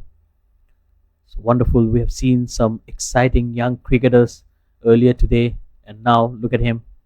Shaidur, I have a question for you. When you were that age, what was your favorite toy? Definitely, it was the cricket bat. I was never a good batter, but yes, that was one of my favorites when I was young. Definitely clicking some very good photos of the action here at the Singapore National Cricket Ground. And this, of course, is the Asia Pacific Cricket Champions Trophy of 2025. And Singapore, the hosts, have done a phenomenal job getting the venue ready. We got to see lots of youngsters coming in and out of the ground. Scenic view. There's a backdrop. And with that single, Samoa brought up their 100. So that's a psychological morale booster, I would say, to reach there, because they were not being able to reach there in the first game. So I think it's the progress that matters. So every game you do something better and you increase your score, and that's how you need to really make that into a habit. Certainly. That's smashed away through the offside. No chance for Martin Coetzee, who's sweeping out on the offside boundary. Samson Sola, what are you doing, young man? Well, that was absolutely hammered. It went at the pace of knots. Brilliant batting here. It's going as quick as those airplanes we've been seeing above our head. Martin Coetzee having trouble locating that ball. Being told to go left, right. There's a little bit of, and he's found it. No, he hasn't. And well, going back to the point that you were making for Samoa, there is definitely lots of potential in this team. They lack the experience of playing at this level, this competitive level. The likes of Hong Kong, China, who've been at this stage for years, have lots of experience in the big games, under pressure. And I think every game for Samoa, as long as they're focusing on those small wins, it's going to hold them in good stead for the matches to come, and let alone the years to come. So I think this is a good performance from this batting pair of Samson Sola and the skipper Caleb. It's gotten them to 104 now. How far can they go? How far can they take this and reduce that deficit, which currently sits at 69 runs? They've got 3.3 overs to try and get as close to this total as possible. Well, just before the drinks break, at the halfway stage, we were talking about 120 or 130, and it wasn't looking likely for Samoa to reach there. And I think they have done a phenomenal job to get anywhere nearby that, and it's 104 for 7 into the 17th over. I think they will take it. And finally, they have discovered the ball. Well, the treasure hunt has worked. And finally, some success and a lot of work done there. Well, if you're Samson and Caleb, you do not want that ball to change. You want to keep that ball in play for as long as possible.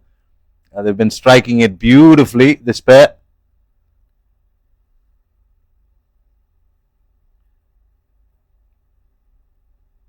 Well,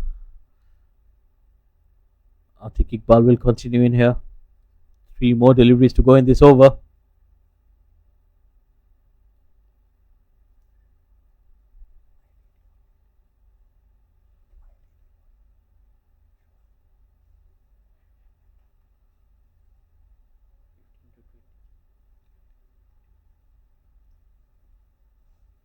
Dan Burgess, former Samoan player, in the nets.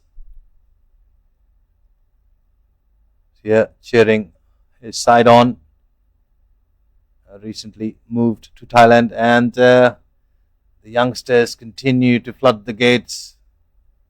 And we've touched on this several times. Here comes Atikul Rahman. Oh, that's a peak heave on the onside once again. And I think that's the way to go. I think the intention and the intent both are very clear. Especially we have seen in the last couple of overs where the batters have finally started to take on the bowlers. and a lot to learn for Samoa as a cricketing nation. But I think with every match that they play, the experience and exposure they will be getting will definitely build their skill set as well. Absolutely. And well, in the future games to come, it'll be interesting to see if Samoa can afford to win a toss and bat first and perhaps get 130, 140 on the board, which the batting currently suggests that they can, because bowling is their strength. Although today Zishan Ali took him apart, but bowling and fielding and the catching is definitely their stronger suit. And so if they can get to 130, 140, that will put some pressure on even the top sides in this tournament. Well, absolutely. I think competing in a stage like this, another good looking shot there from Caleb. Well, he's oozing in confidence. Batting on 39 now. Well, coming back to the point, in a competition like this where you can showcase your talent to the world, I think they've done a good job so far. But like we have mentioned again and again, with more matches and more experience, they will only get better at the game. We have seen the likes of Nepal and the other associate countries who started off at a very slow pace, and look at where they are right now. Take an example of Hong Kong, China itself. Well, certainly, Hong Kong, China having very strong infrastructure, cricket culture. And Samoa, not so much. That's slashed away. And Yasim Murtaza gets the last laugh as he dismisses his opposite number in the form of Caleb Jasmat, who's played a wonderful innings, 39 of 31 for him. That's the 8th wicket to fall for Samoa. Well, that was Yasim Murtaza's answer to you. You called it 1-0. He says it's 1-all. In fact, he has the last laugh, and for me, it's a 2-1 because he gets the wicket as well. Absolutely. It's not how you start, it's how you finish. And on this occasion, Yasim Murtaza has got 2 for 9 into his 3rd over here. Caleb Jasmat, you've done your nation proud. You've hung out there. You've fought till the end. And we'll wish you and the boys the very best in the games to come. Hong Kong, China needing 2 more wickets to seal the win. A little bit disappointed is Caleb. He was also close to that half century. Picked up a couple of boundaries in that point region. We did say he's got to be a little careful, cutting against the spin, against the turn. Yasim Murtaza to bowl to Noah Mead, the youngster amongst the Samoan lineup. And what an opportunity here for Noah Mead to try and score a few runs.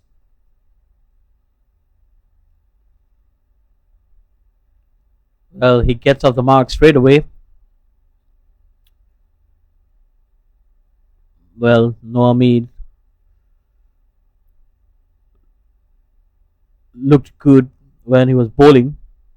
Definitely not at his best today. Bowled 2 overs, 21 runs. Slightly on the expensive side.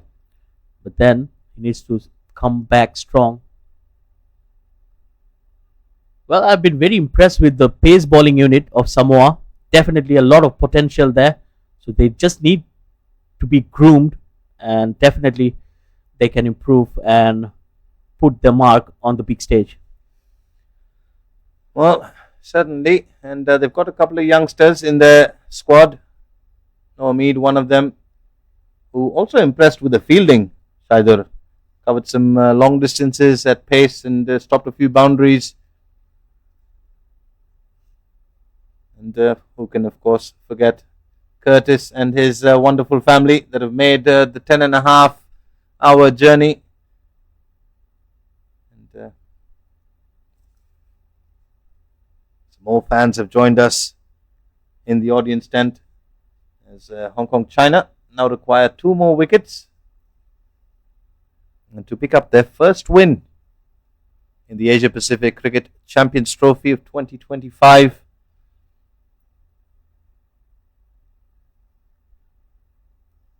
Noah Mead on strike to face the bowling of Mohammad Aizaz Khan.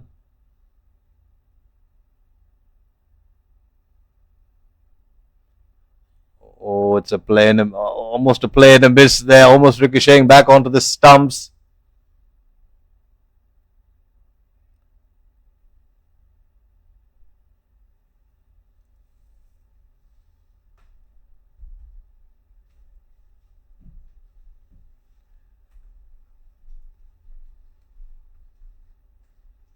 Oh, meanwhile, Samoa, even though they're far away from this target, that one's off the inside edge. It's running away to the final leg boundary. It'll get there. And before today, Samoa had never scored 100 plus runs against a side that's ranked below the 59th position. Hong Kong, China are ranked 24th. That in itself is a record for Samoa. And, today is Samoa's 21st T20I match. And so they've shown a lot of potential. Aizaz Khan opts for a slow one, misses his target, goes for that wide Yorker, just going past that tram line.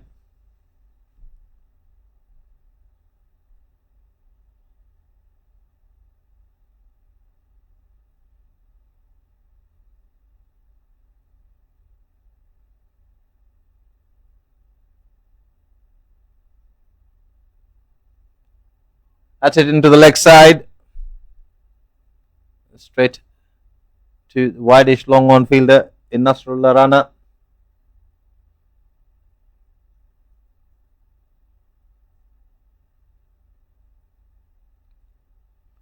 Nine legal deliveries to go for Samoa to try and get as many as they possibly can. Samson Sola has smashed this one. There is protection, and Rana pouches a very good catch. It was hit flat, it was hit hard, and he was positioned there exactly for that shot. Aizaz Khan picks up his third. That's another slower delivery, not quite off the middle, straight down to Rana. Good knock from Samson Sola as well. He was good with the ball, good with the bat. A few lusty blows.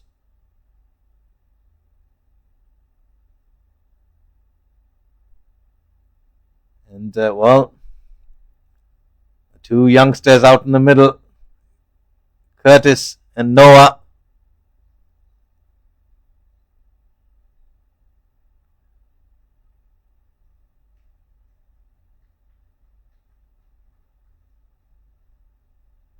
Hong Kong, China, 1 wicket away from the win.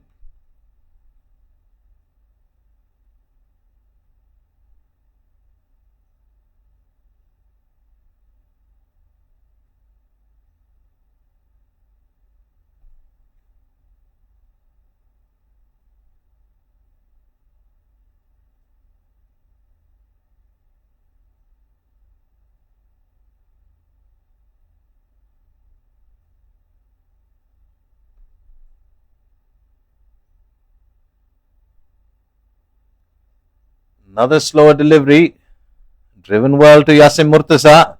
There's a smile on his face. Perhaps a bit surprised by a very good looking shot from Curtis. Both Curtis and Noah Mead, 17 years of age.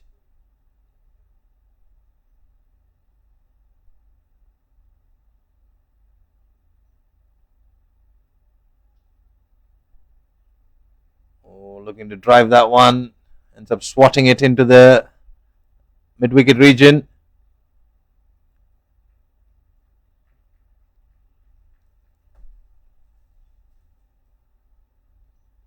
Picked up two there, so good running from this pair. Young legs, lots of energy, touch of gloves. This is very, very important exposure and experience for these youngsters. Curtis with those couple of runs gets off the mark as well. Well, 6 deliveries to go. Mind you, these are all international runs for these youngsters. It'll go up against their names. And more than the runs, it's the experience that is going to matter in the upcoming games and the years. Flighted. Had half a mind to go after it, then decided to keep it along the ground. Yasin Murtaza will bowl out here in the final over of this run chase. 2 for 10 for him.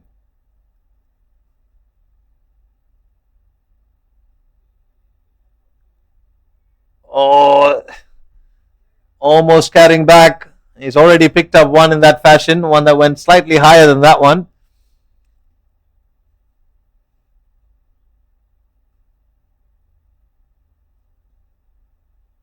Used to the feet, driven down to long on. 3 legal deliveries to go. 118 on the board. Well, can Samoa remain for the entire 20 overs, which is 3 legal deliveries?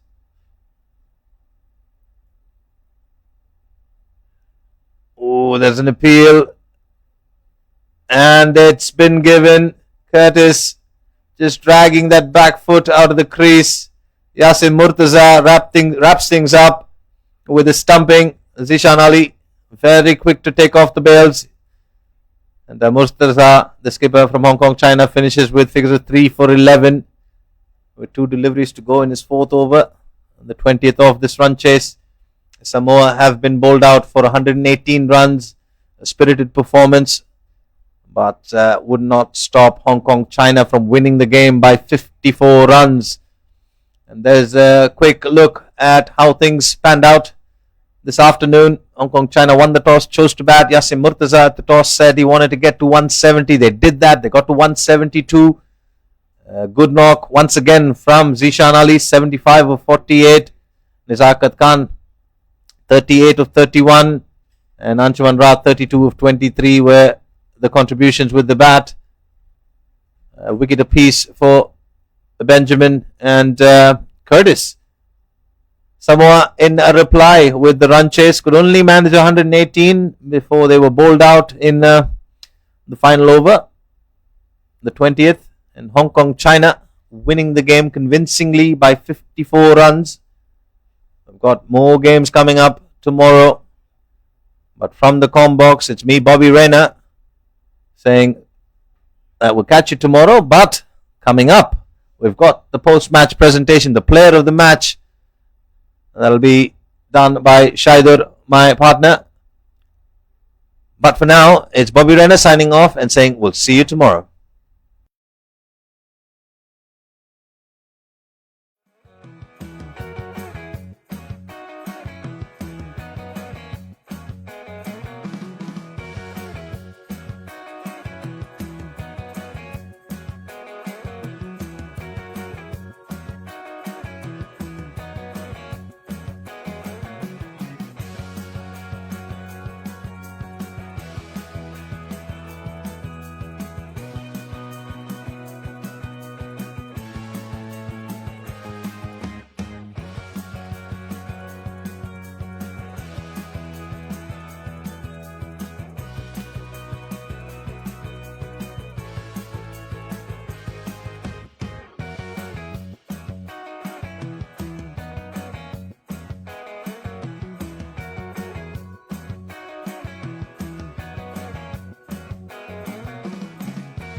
Welcome back, viewers. We are here for the post-match presentation. So another game bites the dust, and it's Asia Pacific Cricket Champions Trophy 2025 in Singapore, hosted by Singapore Cricket Association.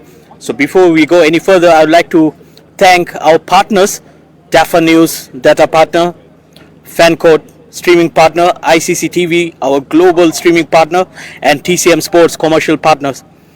And before we go any further, I would like to have a word with the captain of Samoa, Caleb. Well, a tough outing, but I think you'll be very happy with how things went for you and your team. Yeah, look, it was a tough one. Their openers batted really well up top, but look, proud of how the boys fought back in the back end of their innings. I think we kept them to 66 in the last 10, and then look, with the bat again, showed some positive signs there. Just need to figure out the power play, I think. Yes, absolutely. And for the first time, you scored more than 100 runs, so definitely a morale boost for you and your team as well. Yeah, look, I guess if you're looking for small wins, then that's one of them. But yeah, look, there's some positive signs there, taking some learnings, and hopefully we keep improving. And it was wonderful to watch the support that you got. The families came out in numbers. So anything you would like to say to your families and your friends out there? Yeah, of course. Look, I know there's a few supporters here with us today, but I also know there's lots of family and friends back home watching. So big thank you, and whawhatai lava. Thank you, and good luck for the next of the games. Thank you. Thank you. And now we would like to have a word with the winning captain, Yasim Murtaza.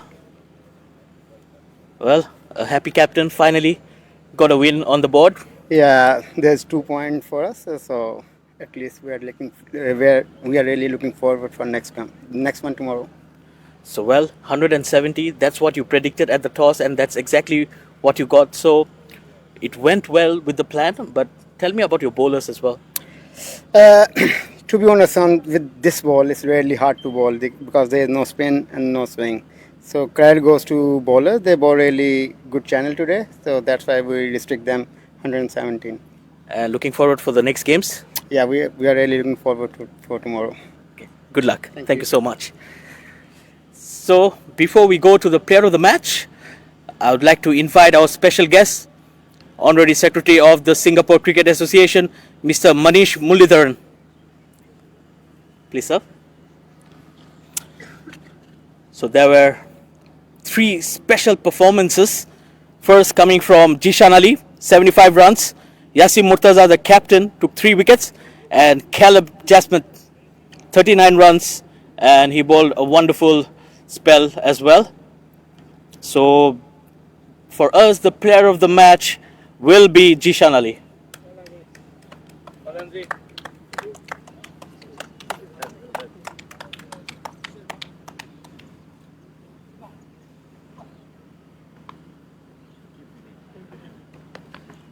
Well, Jishan, let's have a word.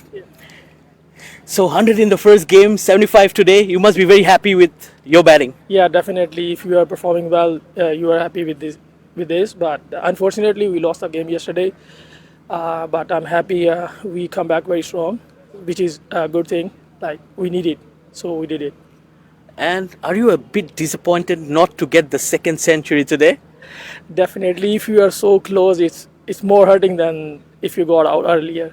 So I need to learn from my mistakes. So hopefully, I will do it. And tell me something about the aggressive mindset. So from ball 1, you are attacking. So what goes through the process and your practice? It's a team plan, so they give me a plan, so I'm just playing according to my plan, and luckily I'm thankful to God, I'm in a good form, so I don't want to waste this form. I just want to go with the flow. If I'm playing well, so I'm just trying to execute my plans, so I'm just doing that. Well done, and thank you so much. Thank you so much. So that's the player of the game, player of the match for today, and that's it from the post-match presentation. We'll be back live tomorrow as well. So please join us tomorrow. Thank you.